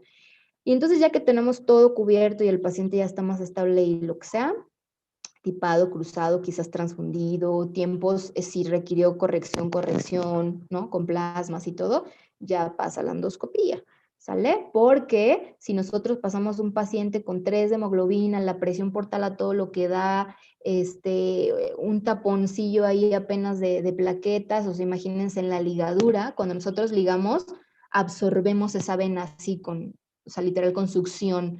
Entonces, muchas veces se rompe, y si se rompe y no vemos nada, pues no le podemos ayudar. Entonces, por eso todos estos pasos se hacen antes de pasarlo a una endoscopía, ¿vale? Y ya de ahí, pues ya vemos que si tenemos que ligar o no, eso no es relevante, pero esta parte del flujograma sí es muy importante, ¿sale? Y saber qué fármacos son esos de fármacos vasoactivos, que son los que están acá. También las dosis, o sea, no es necesario que se las sepa. Otra complicación que podemos tener, ascitis. Entonces, ¿cómo se ve un paciente con ascitis? En etapas ya o sea, avanzadas, con ascitis de gran volumen, pues así, ¿vale? O sea, parece como si fuera una panza como de una mujer embarazada, así, o sea, tensa, muy grande, y habitualmente pues el paciente está sarcopénico, consumido, ¿no? Tiene osteoporosis, entonces pues son como pacientes flaquitos y con un abdomen así grandísimo de agua, y además le podemos ver la cabeza de medusa. Pero también puede ser que, o sea, no esté en grados tan avanzados, o puede ser que tenga citis, pero nosotros no la podamos identificar en la exploración física. Para eso usamos el ultrasonido, ¿vale? Entonces no se lo pueden saltar. Si creen que pueda tener cirrosis, hay que pedir el ultrasonido, y también ahí le ponen descartar presencia de ascitis, para que el que está haciendo el ultrasonido también busque el líquido ahí. Entonces tenemos un paciente con cirrosis, tiene hipertensión portal, tiene vasodilatación esplácnica y sistémica, reduce el volumen efectivo que realmente le está llegando a algunas estructuras inicialmente, se activa el eje renina-angiotensina-aldosterona, empezamos a intentar tener como retención de líquido y agua, ¿no? Entonces tenemos vasoconstricción renal y el paciente empieza a formar ascitis, empieza a formar esa agüita ahí. Y también, como complicación a todo esto, el paciente empieza a tener un síndrome hepatorrenal, pero recuerden que empieza a tener casi siempre el que es crónico, el tipo 2. Y si se descompensa puede desarrollar grado 1. Y estos se los ponen aquí, porque tal vez se puedan llegar a encontrar con esto. Llega un paciente así, esto comprime sus estructuras abdominales, no puede ni respirar bien porque está aventando el diafragma hacia arriba, o a lo mejor le está ocasionando hidrotórax hepático. Entonces de repente le dicen, hazle una paracentesis y sácale todo lo que le salga, ya, ¿no? Entonces imagínense que ustedes sacan todo este líquido de aquí, de jalón. Entonces el líquido vascular va a intentar salirse a ese espacio, ¿sale? Por esto que vimos en fisiología, de cuando sacamos agua de un espacio y se queda muy concentrado, el agua se va a querer ir a ese espacio donde se quedó concentrado. Las paracentesis de gran volumen sin corrección con albúmina ocasionan falla renal aguda. Entonces ocasionan un síndrome hepatorrenal tipo 1 que puede progresar en días o semanas y se muere el paciente. O sea, lo tienen que dializar, trasplantar o a ver qué, porque el riñón ya, o sea, desencadena como falla aguda. Entonces, recuerden, no debemos hacer paracentesis de gran volumen a menos que le vayamos a reponer con albúmina, y eso se hace a partir de 4 litros, y la albúmina se calcula y tal cosa. Si le vamos a sacar menos de 4 litros, no es necesaria la corrección, entonces siempre acuérdense de un margen. Es más, pónganse 3 litros de margen, ¿sale? Pues podemos sacar 3 litros sin reponerle albúmina y no va a desencadenar una falla renal aguda, pero si le sacamos más, el paciente puede entrar. Entonces, después de la paracentesis se pone súper mal, así se pone peor, y hace uremia, y ya, o sea, ya se llevaron el riñón en esa paracentesis. Entonces, es importante que lo sepan, por si un día les mandan a hacer una o algo, ustedes recuerden, pero nada más le sacamos o le vamos a poner albúmina, ¿no? Porque puede desencadenar un síndrome hepatorrenal tipo 1. Entonces, cuando el paciente debuta con ascitis, casi siempre le hacemos una diagnóstica, que es cuando solo sacamos una jeringa de líquido para que se estudie. Y ahí nos dicen, ok, sí, es trasudados, ¿no? Es una peritonitis, una ascitis limpia, no tiene nada más. Pero a veces nos dicen, oiga, tiene células de malignidad. Entonces nosotros vamos y buscamos a ver si ya tiene hepatocarcinoma, colangiocarcinoma o qué está sucediendo. Y a veces encontramos infección, ¿vale? Si el paciente tiene ascitis y dolor abdominal, casi siempre es que ya se le infectó el líquido. Eso se llama una peritonitis bacteriana espontánea y es por traslocación bacteriana del intestino a este líquido que está acumulado. Eso significa que hay más de 250 neutrófilos ahí pululando en esa muestra que ustedes mandaron. Entonces ahí hay que darle un tratamiento antibiótico especial, ¿ok? Que tienen ascitis, dolor abdominal. Entonces si llega un paciente con dolor abdominal y es cirrótico y tiene ascitis, ustedes tienen que pensar dentro de sus diferenciales que puede ser una peritonitis, que lo que se infectó sea el líquido y no le está doliendo una víscera como tal adentro, ¿no? La vesícula o algo más. Entonces, es como parte de las cosas generales que tienen que saber. Entonces, la peritonitis bacteriana espontánea duele, tiene ascitis y hay que hacer una paracentesis diagnóstica. Si no está infectado pero tiene ascitis, ¿qué hacemos con estos pacientes? Bueno, iniciamos manejo diurético. Entonces intentamos sacar este líquido, o sea, que pase como a vascular y de la vía vascular sacarlo. Entonces utilizamos diuréticos como espironolactona y furosemide. Pueden estar separados, pero casi siempre los usamos juntos. ¿Por qué razón? Ya llevaron farma, ¿verdad?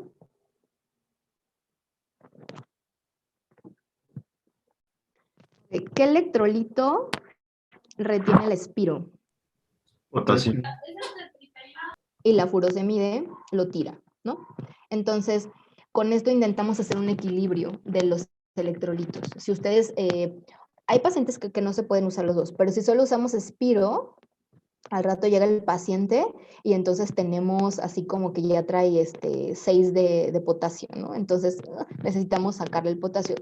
Usándolos juntos, intentamos mantener ese equilibrio en cuanto a los electrolitos, especialmente en el potasio. Ok, entonces, todo esto es de manera general, ¿sale? Porque ascitis es todo un tema y bacterias. Ascitis, y tenemos un montón de cosas de cuánto diurético, cuánto tiene que bajar de kilos a la semana para saber que estamos yendo bien con los diuréticos. Hay pacientes que no los toleran, que son intratables con diuréticos, hay ascitis refractarias, pero es un tema más profundo, más largo. El que quiera leer mucho de ascitis me avisa y le mando un artículo, pero esto es lo que tenemos que saber, ¿ok? ¿Cómo se ve? Se puede diagnosticar nada más en el ultrasonido. Hay que empezar diurético quizás a dosis bajas, aunque tenga ascitis, o sea, poca ascitis. Y cuando ya no tenga ascitis, retiramos los diuréticos el tiempo que se puedan quedar retirados. Hay que cuidar mucho la función renal, o sea, irla monitorizando y los electrolitos, porque pueden hacer estas alteraciones o se deshidratan los pacientes. Y recordar que cualquier paciente con líquido de ascitis se puede infectar. Entonces puede tener una peritonitis bacteriana espontánea. Ahora, encefalopatía es otra de las grandes complicaciones que podemos tener con los pacientes cirróticos. ¿Quién me dice qué es la encefalopatía?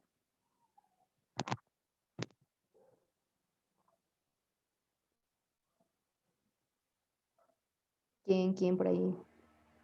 Pues son alteraciones metabólicas que van a causar pues efectos neuropsiquiátricos en los pacientes. Ok, ¿y cuál es el efecto?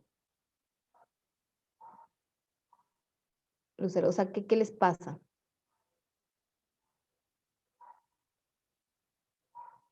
¿Alguien? Tenemos un espectro amplio. Entonces, miren, vamos a ver aquí. Entonces, vamos a volver a contextualizar. Tenemos un paciente cirrótico. Tal vez él ya sabe que es cirrótico, tal vez nadie sabía que era cirrótico, pero de repente podemos tener un paciente con alteraciones neurológicas o neuropsiquiátricas importantes y nosotros necesitamos saber o poder asociarlo cuando de base tenemos un daño hepático. Entonces les digo, a veces no sabe nadie, llega y el paciente decimos, ¿por qué está así? Está como encefalópata. Tómenle laboratorios, tómenle la imagen del hígado y a veces encontramos, pues sí, el paciente es cirrótico, ¿no? Entonces lo que tiene es una encefalopatía hepática. Entonces es importante, o si ustedes ya saben que el paciente tiene cirrosis y a lo mejor en su servicio lo están viendo nada más para control, va bien, le dan sus diuréticos, ¿no? O le hacen como el refill de esta receta que ya le habían dado a él por los diuréticos o lo que sea, siempre tienen que estar checando esta parte neurológica con ellos. Entonces, es un síndrome neuropsiquiátrico reversible caracterizado por cambios cognitivos en comportamiento, personalidad, que se da en un paciente con una falla hepática aguda o crónica. ¿Se acuerdan que los pacientes que tenían una falla hepática aguda también hacían encefalopatía? Porque llegaba el amonio a tope y hacían edema y estaban todos encefalópatas, ¿no? Pero también se puede dar en estos pacientes que ahorita estamos viendo que pues ya son cirróticos, o sea que por definición tuvieron un proceso crónico, entonces también en ellos se puede dar. Y, por supuesto, solo la podemos diagnosticar después de descartar otra enfermedad o condición neurológica, porque pues también se puede nebecear, ¿no? O sea, algo, una hemorragia cerebral, o sea, no todo es encefalopatía, pero después de que ya descartamos eso, o si el paciente no está focalizado y eso ya nosotros sabemos que pues no es un EBC, ¿no? Y entonces hacemos el proceso de diagnóstico como tal de esta complicación. Entonces, aquí en la cirrosis, aparte de todos los cambios vasculares, también hay unas alteraciones en la neurotransmisión. Siempre en los pacientes y de lo que se tienen que acordar básicamente es que bajan los excitadores y aumentan los inhibidores. Entonces, todos los inhibidores, particularmente GABA, están aumentados en los procesos de encefalopatía. Entonces está aumentado el inhibidor. Por lo tanto, el paciente va a inhibirse neurológicamente, ¿ok? Sobre todo en las etapas más avanzadas. Recuerden además que tenemos varias citocinas ahí a nivel de las uniones capilares cerebrales, como la interleucina 1, la interleucina 6, y esto ayuda a comprometer la permeabilidad de la barrera hematoencefálica. Entonces empieza a aumentar más la difusión del amonio hacia el astrocito. ¿Ese amonio de dónde salió? Recuerden que el amonio viene de varias estructuras del cuerpo, músculo, tubo digestivo, y que usualmente pues el trabajo del hígado es detoxificarnos de este amonio para que no pase a nivel cerebral. Pero aquí el hígado está comprometido, no hace eso correctamente y además hay otras alteraciones que permiten más la difusión de este amonio al cerebro, ¿ok? Entonces, el paciente empieza a inhibir como su sistema y se empieza a quedar cada vez como más dormido. Entonces, su etapa final es el coma hepático, que tal vez lo han escuchado, pero tenemos 4 fases en la encefalopatía hepática. Entonces, miren, podemos tener, aquí nos ponen grado 0. Yo les puse aquí unos datos que podemos encontrar en el paciente que ahora lo clasificaríamos como encefalopatía mínima. Hay una encefalopatía ahora que se llama encefalopatía mínima, o sea, cuando el paciente todavía no alcanza a ser grado 1 de West Heaven, pero ya tiene algunas alteraciones, entonces se llama encefalopatía mínima o encubierta, a veces le dicen. Y esa encefalopatía a veces la tenemos que diagnosticar con unas pruebas como las psicométricas, que a veces, si ustedes han contestado un psicométrico así de une las líneas, sigue el patrón y junta las bolitas, ese tipo de pruebas se las aplicamos a los pacientes o les aplicamos unas cosas como el Flickr, que les ponemos como un visor y les pasamos como un puntito rojo y ellos tienen que estar viendo cuántas veces el puntito parpadea. Esto por supuesto todo es de especialidad y nuestra finalidad es ubicar si este paciente ya tiene una encefalopatía mínima, o sea, disminución en la reacción neurológica y entonces podemos empezar a tratarlos. Pero clínicamente, que es de lo que se trata la clasificación de West Heaven, es lo que sí se puede ver, o sea, que ustedes pueden como identificar con el paciente ahí, ¿no? Entonces miren aquí. En la grado 0, o sea, la mínima, no tenemos ni siquiera 3 de estos. O sea, el paciente no tiene patrón del sueño invertido, no tiene trastorno de la memoria, o no tiene errores para hacer cálculos, o no habla lento, pero tiene un grado de encefalopatía. Por eso utilizamos otras pruebas que están midiendo como su capacidad de reacción para ver si tiene o no tiene encefalopatía. ¿Okay? Entonces, ustedes que tienen que acordarse que hay una encefalopatía más leve que se llama encefalopatía mínima o encubierta y que hay la encefalopatía que ya es clínicamente valorable, que es para la cual está hecha la escala de West Heaven. Entonces, grado 1 de West Heaven, el paciente tiene 2 o más de las siguientes. empieza a tener un patrón de sueño invertido, entonces se duerme en el día y no duerme en las noches. Empieza a tener esta inversión del ciclo sueño-vigilia. Puede empezar a tener trastornos de la memoria, tiene errores al hacer cálculos, habla un poco más lento. Errores al hacer cálculos, ustedes lo valoran cuando lo están revisando y empiezan a hacer sumas y restas o le piden que para la memoria, que se aprenda ciertas palabras o ciertos números y luego se los preguntan al ratito. Entonces tienen que hacerle primero sumas y de acuerdo al grado de escolaridad del paciente, sumas fáciles y un poco más complicadas para valorar, o resta de 3 en 3, suma de 3 en 3, de 2 en 2, ¿ok? Y entonces ahí van evaluando eso. O el paciente empieza como a hablarles como más lento, ¿no? Entonces también puede ser. Entonces si tienen 2 o más de estas, tienen cefalopatía grado 1 y contextualizado en un paciente, o sea, con hepatopatía crónica, ¿sale? Tiene grado 2 si ya está letárgico o desorientado en tiempo, o si tiene algo que se llama asterixis. Y aquí yo le agregaría, que no se lo agregué, se lo debe haber agregado, que pueda tener también un signo que se llama rueda dentada. Sí les puse el dibujo, pero no les puse como aquí. Entonces, asterixis y rueda dentada lo ven en el grado 2 de encefalopatía hepática. Asterixis, ¿qué es? Ustedes le piden al paciente que ponga sus manos así como esta persona y luego lo que van a hacer es mover su mano así. Entonces, el paciente empieza a hacer esto. Ajá. Eso es anormal, ¿no? Esto es asterixis y lo presentan los pacientes con grados de encefalopatía neurológico de base y tenga temblor fino, que es diferente, ¿vale? Que es parte de este síndrome neurológico crónico. No, este paciente no tiene eso, pero le hacen la asterixis, ¿no? Le piden que ponga sus manos así y hace esto. Y rueda dentada, que es como una, si fueran estas,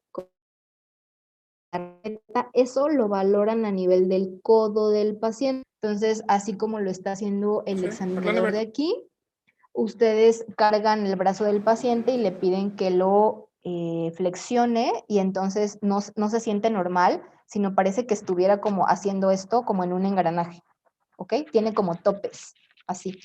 Entonces, eso es rueda dentada y es un signo que encontramos en encefalopatía grado 2. Después del grado 2 se pierde, ¿ok? Porque el paciente ya no está como un poco hiperrefléxico, sino está ahora sí como empieza a dormirse o que empieza a entrar en estupor. Entonces, eso les va a ayudar a diferenciar los grados. Entonces, en grado 3, vean, hay que insistir al paciente para abrir los ojos y ejecutar una orden que básicamente es la definición de estupor, ¿no? Entonces el paciente está súper como adormilado y le tienen que estar como, a ver, suba la mano y no sé qué, y como que no, lo tienen que estimular demasiado. Está desorientado ya solo en tiempo, sino en lugar o en persona. Entonces, los pacientes aquí están sumamente desorientados, pueden ponerse ansiosos porque están totalmente desorientados, pero ya no están como arrefléxicos. Ajá. Y el grado 4, pues está totalmente estuporoso, casi comatoso. Entonces no responde a ningún estímulo, a veces hasta los tenemos que intubar, ¿vale? O sea, se queda como en estado de coma y ya, no responde para nada. Entonces, ¿qué está ocasionando todo esto? Todo esto que dijimos acá. ¿Qué tenemos que hacer? ¿Qué se les ocurre que tenemos que hacer?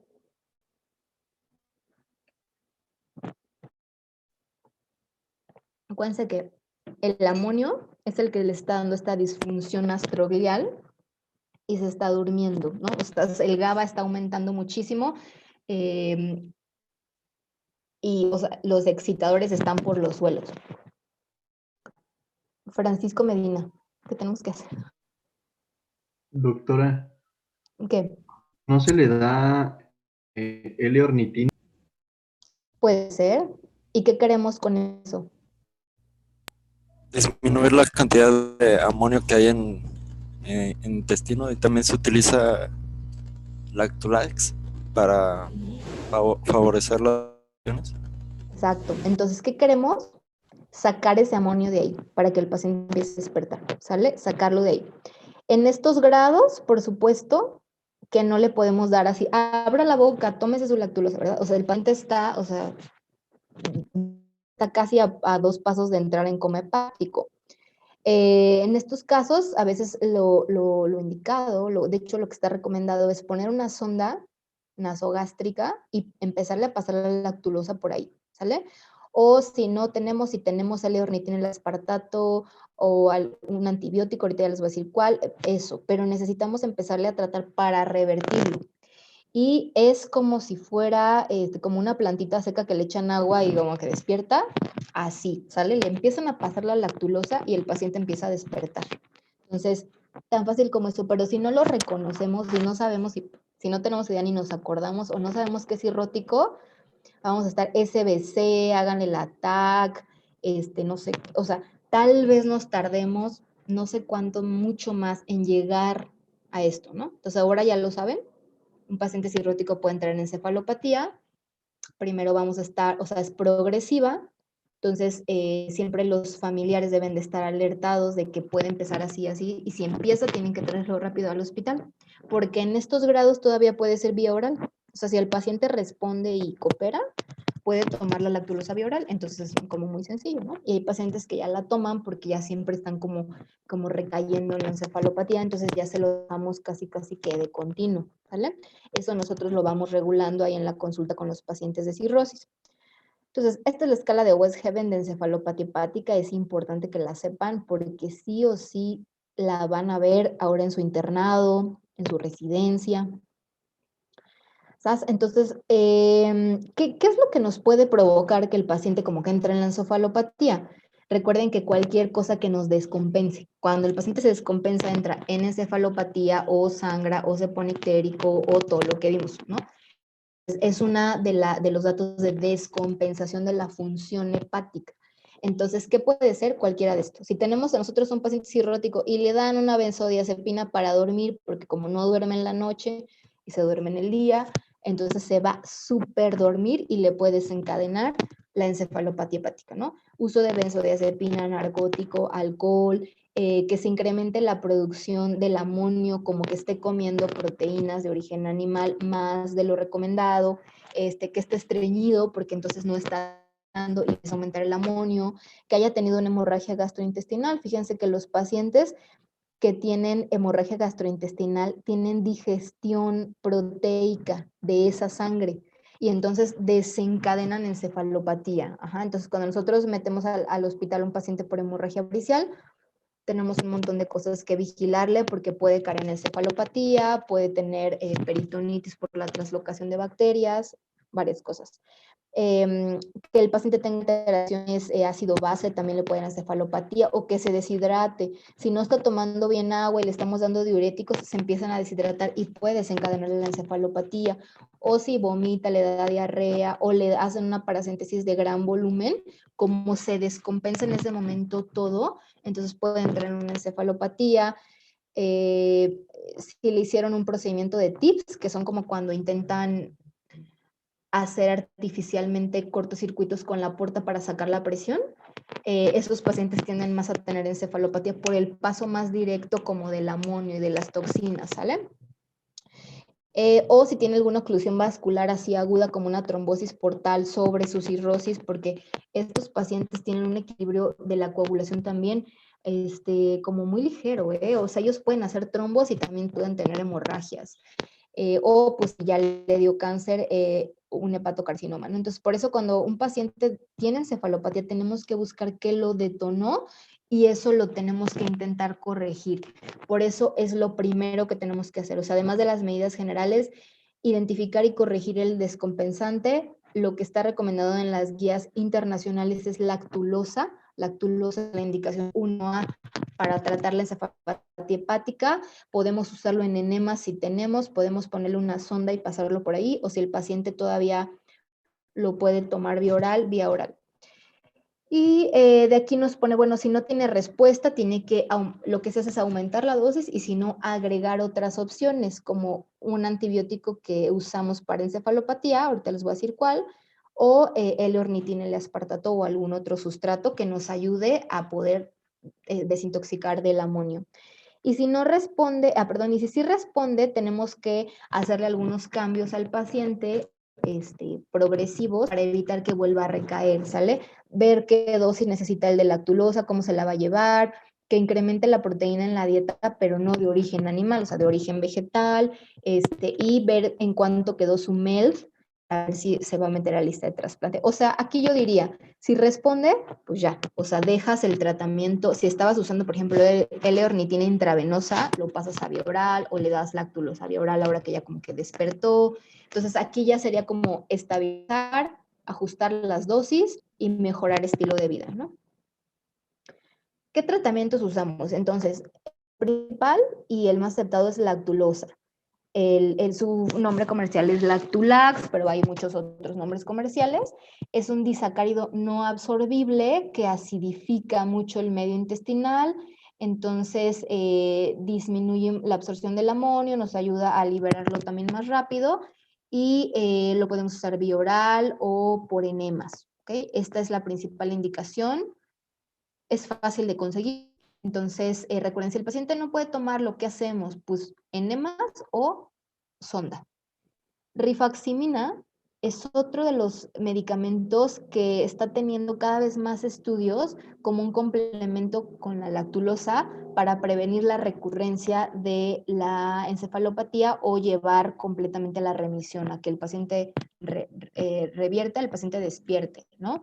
Ya no se usa metronidazol, que antes se usaba. La evidencia de metronidazol es bajísima, entonces realmente si hay algún antibiótico que nos puede ayudar para encefalopatía, es rifaximina, ¿sale? Metronidazol, la verdad es que ya no lo usamos. Entonces, también podemos usar L-ornitina, L-aspartato, que son sustratos para la síntesis de glutamato. Entonces, ¿el glutamato qué es? ¿Excitador o inhibidor? Es excitador. Entonces, le damos un sustrato para que empiece a crear glutamato y empiece, tal vez junto con la lactulosa, y aumentar los excitadores cerebrales para que el paciente pueda despertar. L-ornitina, L-aspartato, hay uno muy famoso en nuestro país que se llama Epamers, pero cada vez hay más, afortunadamente, tan barato. Y la forma de darlo en encefalopatía hepática grado 3, 4, o sea, cuando el paciente está down, es por supuesto intravenosa. Hay una presentación intravenosa. Pero también hay uno granulado que a veces se lo damos ya para lo que les digo que los pacientes como que ya siempre andan con encefalopatía mínima, pero pues ya la tienen o recaen mucho en encefalopatías, entonces se los dejamos, pero el oral apenas está en estudios, como que no hay mucha evidencia de que sí el granulado nos dé realmente muchos beneficios, ¿no? Entonces apenas está en estudio, pero el intravenoso sí lo utilizamos para sacarlo de la fase aguda. ¿Cuál tiene más evidencia? ¿Cuál es el de primera línea? Lactulosa.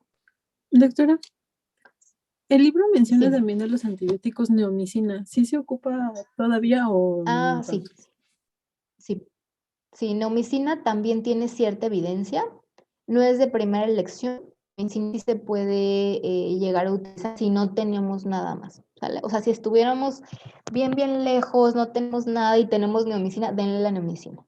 Es más, yo les diría, y si no tienen neomicina y no tenemos nada y tenemos metronidazol, pues denle metronidazol. O sea, históricamente se usó, se asoció, a lo mejor porque en ese momento cambia, barre ciertos bichos de nuestro intestino y ese cambio en microbiota que ahorita está muy en boga, les ayudaba a detoxificar un poquito, ya no tiene evidencia que lo soporte, pero si no tuvieran nada, pues denle metronidazol, ¿no? Pero si no, si sí tienen, estas son como las 3 opciones principales, pero si no las tienen y tienen neomicina, denle neomicina. O sea, no me acuerdo, pero creo que es 2B o 2C de evidencia en la neomicina.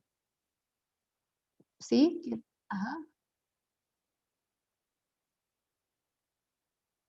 No, no, ya no. No, ya no. La banco ya no y además está bien fuerte como para esto y que no nos ayude mucho, sí le va a terminar barriendo toda la demás flora y a lo mejor ni despierta.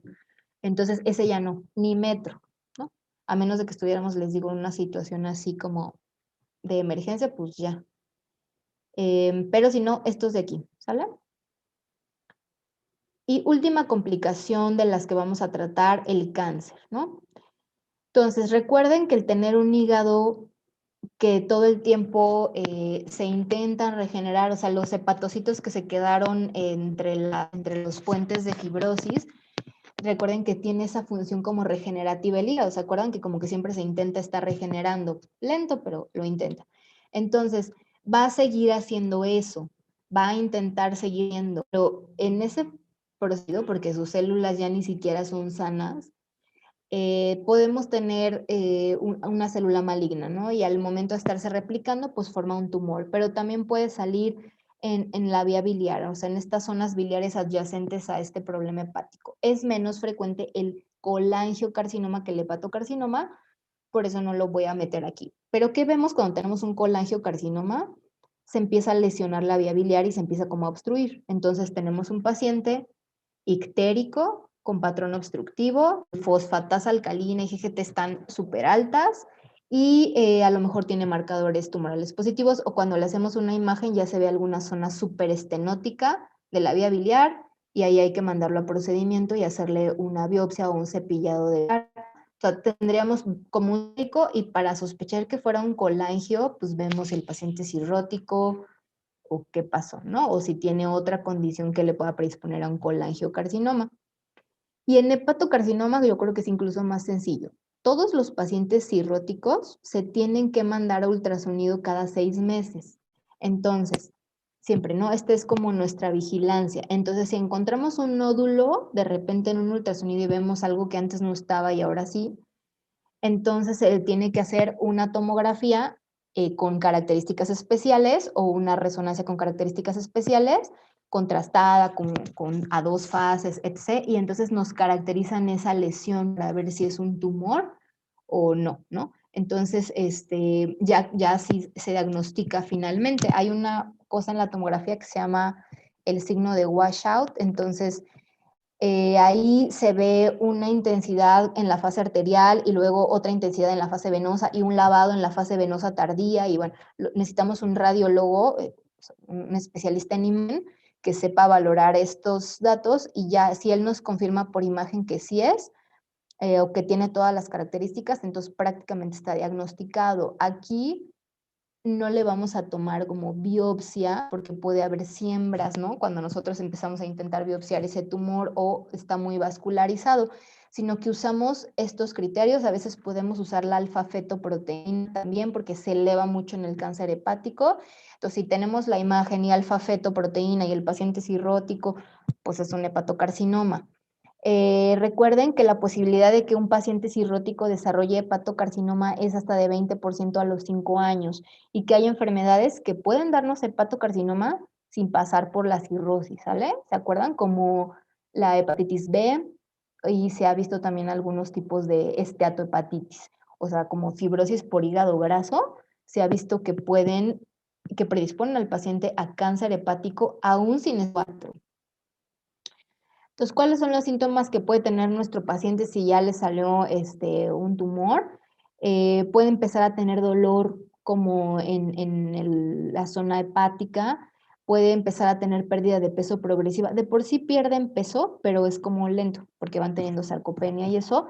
Un paciente que tiene una pérdida de peso como más rápida y progresiva, que empieza a tener fiebre y que no encontramos infección y que no tiene ascitis, que no fue peritonitis, pero el paciente tiene fiebre, pues también, si desarrolla un hemoperitoneo agudo, ¿no? Tendría abdomen agudo y entonces ya el tumor sangró. Si empieza a tener crisis paroxísticas de disnea, entonces empieza a tener como pequeñas tromboembolias, entonces algo está ocasionando que se hagan más trombos. De hecho, el cáncer es un estado protrombótico. Las personas que tienen cáncer pueden hacer coágulos en cualquier lado, les dan trombosis venosas profundas, o les puede dar un infarto, o les puede dar un EBC, o algo. Siempre, siempre un tumor es un estado procoagulante, entonces en ellos también, porque recordemos que su equilibrio es mucho más lábil, entonces pueden empezar a tener trombos pulmonares y empezarse a desoxigenar más, dolor óseo, poliglobulia, que no es como tan frecuente porque ellos realmente tienen como al revés anemia. Pueden tener hipocalcemia, hipoglucemia, empezar con diarrea, generar más ascitis, o si no tenían, debutar con ascitis. Por eso les decía que les hacemos una determinación diagnóstica para ver que no vaya a tener células malignas, ¿ok? Entonces, total que su equilibrio empieza a tener cambios y se empieza a descompensar, empieza a tener cambios para peor, para mal. Entonces, cuando tenemos un paciente que empezó a empeorar y no está infectado y no se ha hecho los ultrasonidos cada 6 meses, luego lo tienen que mandar un ultrasonido para descartar hepatocarcinoma, ¿vale? ¿Y qué se hace cuando un paciente tiene un hepatocarcinoma? No, esta es la clasificación de Barcelona que nosotros la usamos para ver qué tratamiento se le va a dar a un paciente, pero nada más se las puse para que vean qué es lo que se puede hacer. O sea, si pudiera, si es chico y si no invade estructuras vasculares, ni dos lóbulos y otros criterios más específicos, se pudiera resecar o trasplantar al paciente de una vez. O sea, si el paciente ya iba a entrar en protocolo, pues ya, o sea, le hacen la resección de esa zona con el tumor y lo trasplantan, ¿no? O también se puede hacer una como tipo escleroterapia, se le inyecta alcohol al tumor o se hace una ablación y total que se necrosan sus vasos nutricios y como que, hagan de cuenta, como que se seca, ¿no? Eso también se puede realizar o hacer una quimio o radioembolización para empezar a matar el tumor como en cualquier otro tumor. Y hay casos en que si el paciente ya tiene un tumor avanzado que tomó estructuras vasculares o que está metastásico, pues ya lo único que se hace es darle un tratamiento de apoyo. Hay un medicamento que se llama sorafenib y muchos protocolos que en oncología están avanzando para intentar mejorar la sobrevida, pero pues les da una sobrevida máxima de yo creo que unos 6 meses, ¿ok? Entonces, si es un Barcelona D, ya nada más medidas de sostén. Y recuerden que el 50% de los cánceres casi siempre están en estadio avanzado. Entonces, eso no nos puede pasar. Si nosotros tenemos un paciente con cirrosis y así, pues cada 6 meses ultrasonido para identificar rápido cuando haga un tumor, ¿vale? Y eso es todo.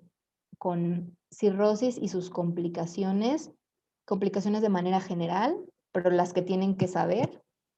Síndrome hepatorenal y hepatopulmonar es frecuente en estos pacientes, mucho más específico de diagnosticar y tal, y también de tratar, pero que sepan que existen, ¿sale? Entonces, si un día les preguntan, ¿y puede hacer una falla pulmonar por la cirrosis? Por supuesto, ¿no? Y ya saben por qué. Y renal, por supuesto, y ya saben que hay dos tipos, la que va como crónicamente junto con la cirrosis, que es la tipo 2, y la que es como una falla renal aguda, donde muy pocos pacientes se logran alcanzar, que es cuando algo agrede como al mismo tiempo al riñón también de forma importante como una paracentesis de gran volumen.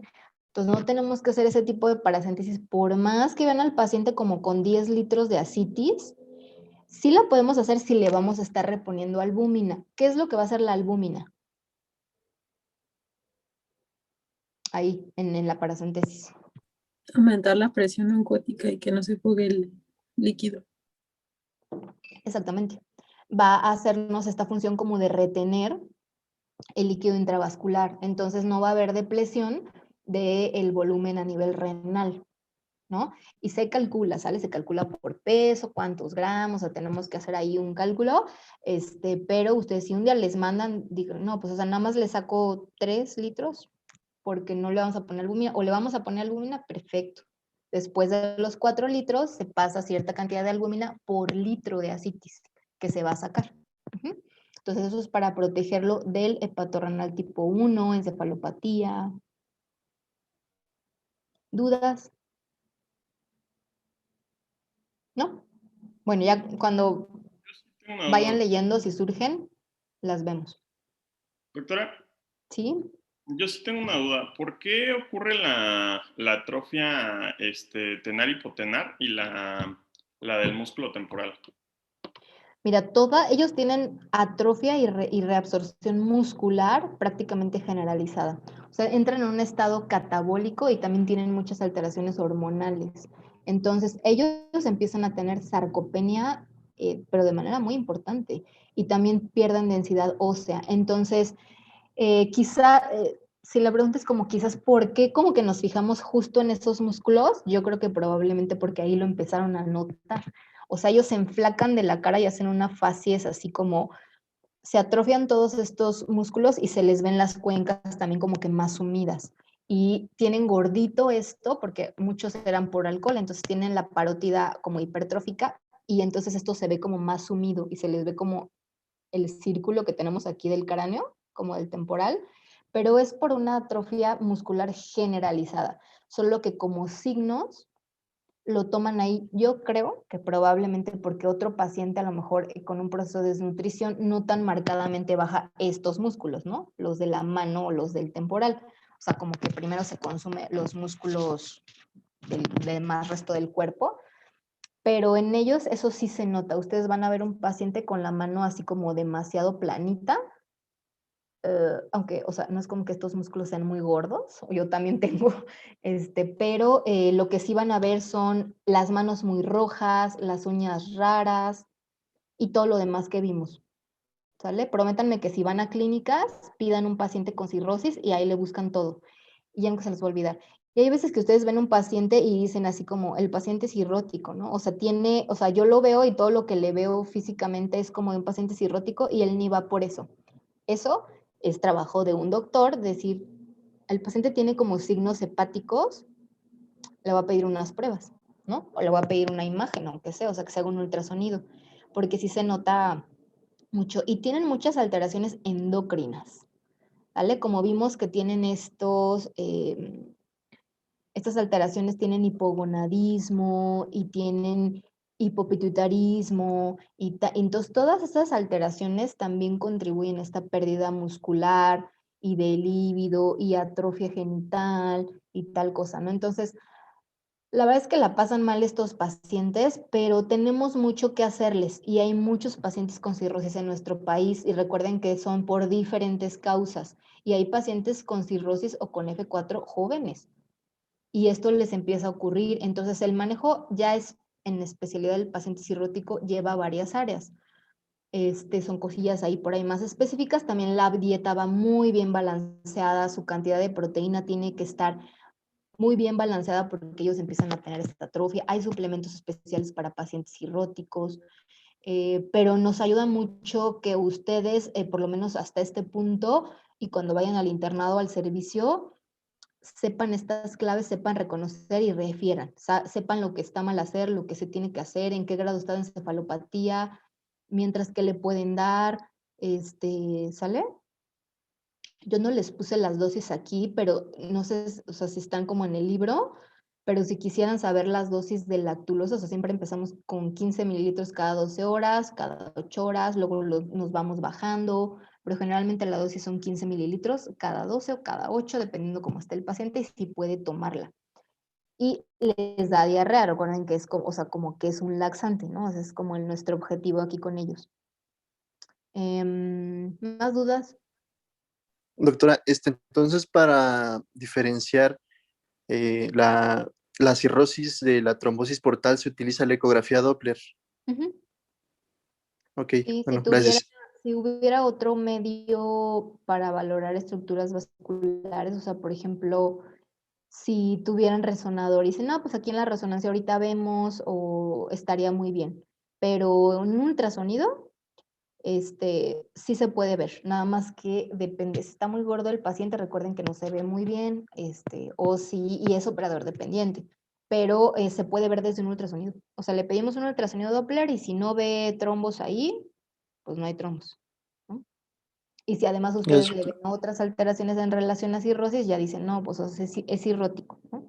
Pero a mí sí me tocó una vez, que llegó un paciente joven y así como, sí, es que por la hipertensión portal me dan quién sabe qué. Entonces le dije, ¿y por qué tiene cirrosis o por qué tiene patopatía? Y él como, no, no tengo cirrosis. Y yo, entonces ya, ¿no? Revisé y entonces no, él tenía una deficiencia de proteína C y S de la coagulación. Entonces hacía trombos y hizo un trombo portal.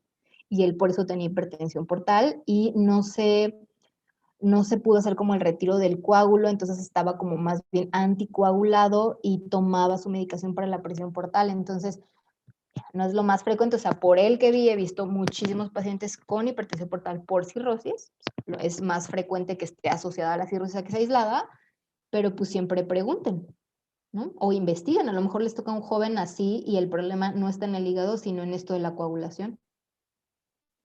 Quien haga medicina interna, eso sí les va a tocar. O sea, llegan por tromboembolia, por otras trombos en otros lados, y es porque tienen un defecto en la coagulación. Bueno, niños, entonces ya casi acabamos. Nos queda una clase, ¿verdad? ¿O dos? Una. Una más. Ok. Bueno, entonces a los que les toca su próxima clase, recuerden, miércoles, jueves, mándenmela para que la chequemos. La de pancreatitis es bien importante. También eso lo van a ver mucho. Es un diagnóstico que se valora en urgencias y es un órgano importante. Y cuando se inflama, pues también. Entonces, a quién o quienes les tocó, son importantes poner las escalas que se utilizan para medir severidad. Muy importante cómo se diagnostica y en general qué se tiene que hacer para el tratamiento. Ustedes saben que este es un manejo completamente hospitalario y dependiendo el grado, tal vez en terapia intensiva. Pero necesitamos saber como la generalidad y por qué se usa eso. ¿Va? Y por qué causas, también por qué causas le puede dar a alguien una pancreatitis aguda. Bueno, niños, pues... Doctora, ¿sí? yo hace ratito le mandé un mensaje porque no me pude conectar para el pase de lista, pero no sí, sé si sí te vi desde hace rato, me lo mandaste, sí. Ah, Ahorita ok, te pongo, gracias. Karen. Sí, gracias. ¿Vale? Bueno, pues descansen y nos vemos el próximo viernes. Gracias, doctora. Dudas, Gracias, pues las doctora. vamos viendo. Si leen y tienen dudas, las vemos en la próxima clase. Cuídense. Gracias, doctora. Bye.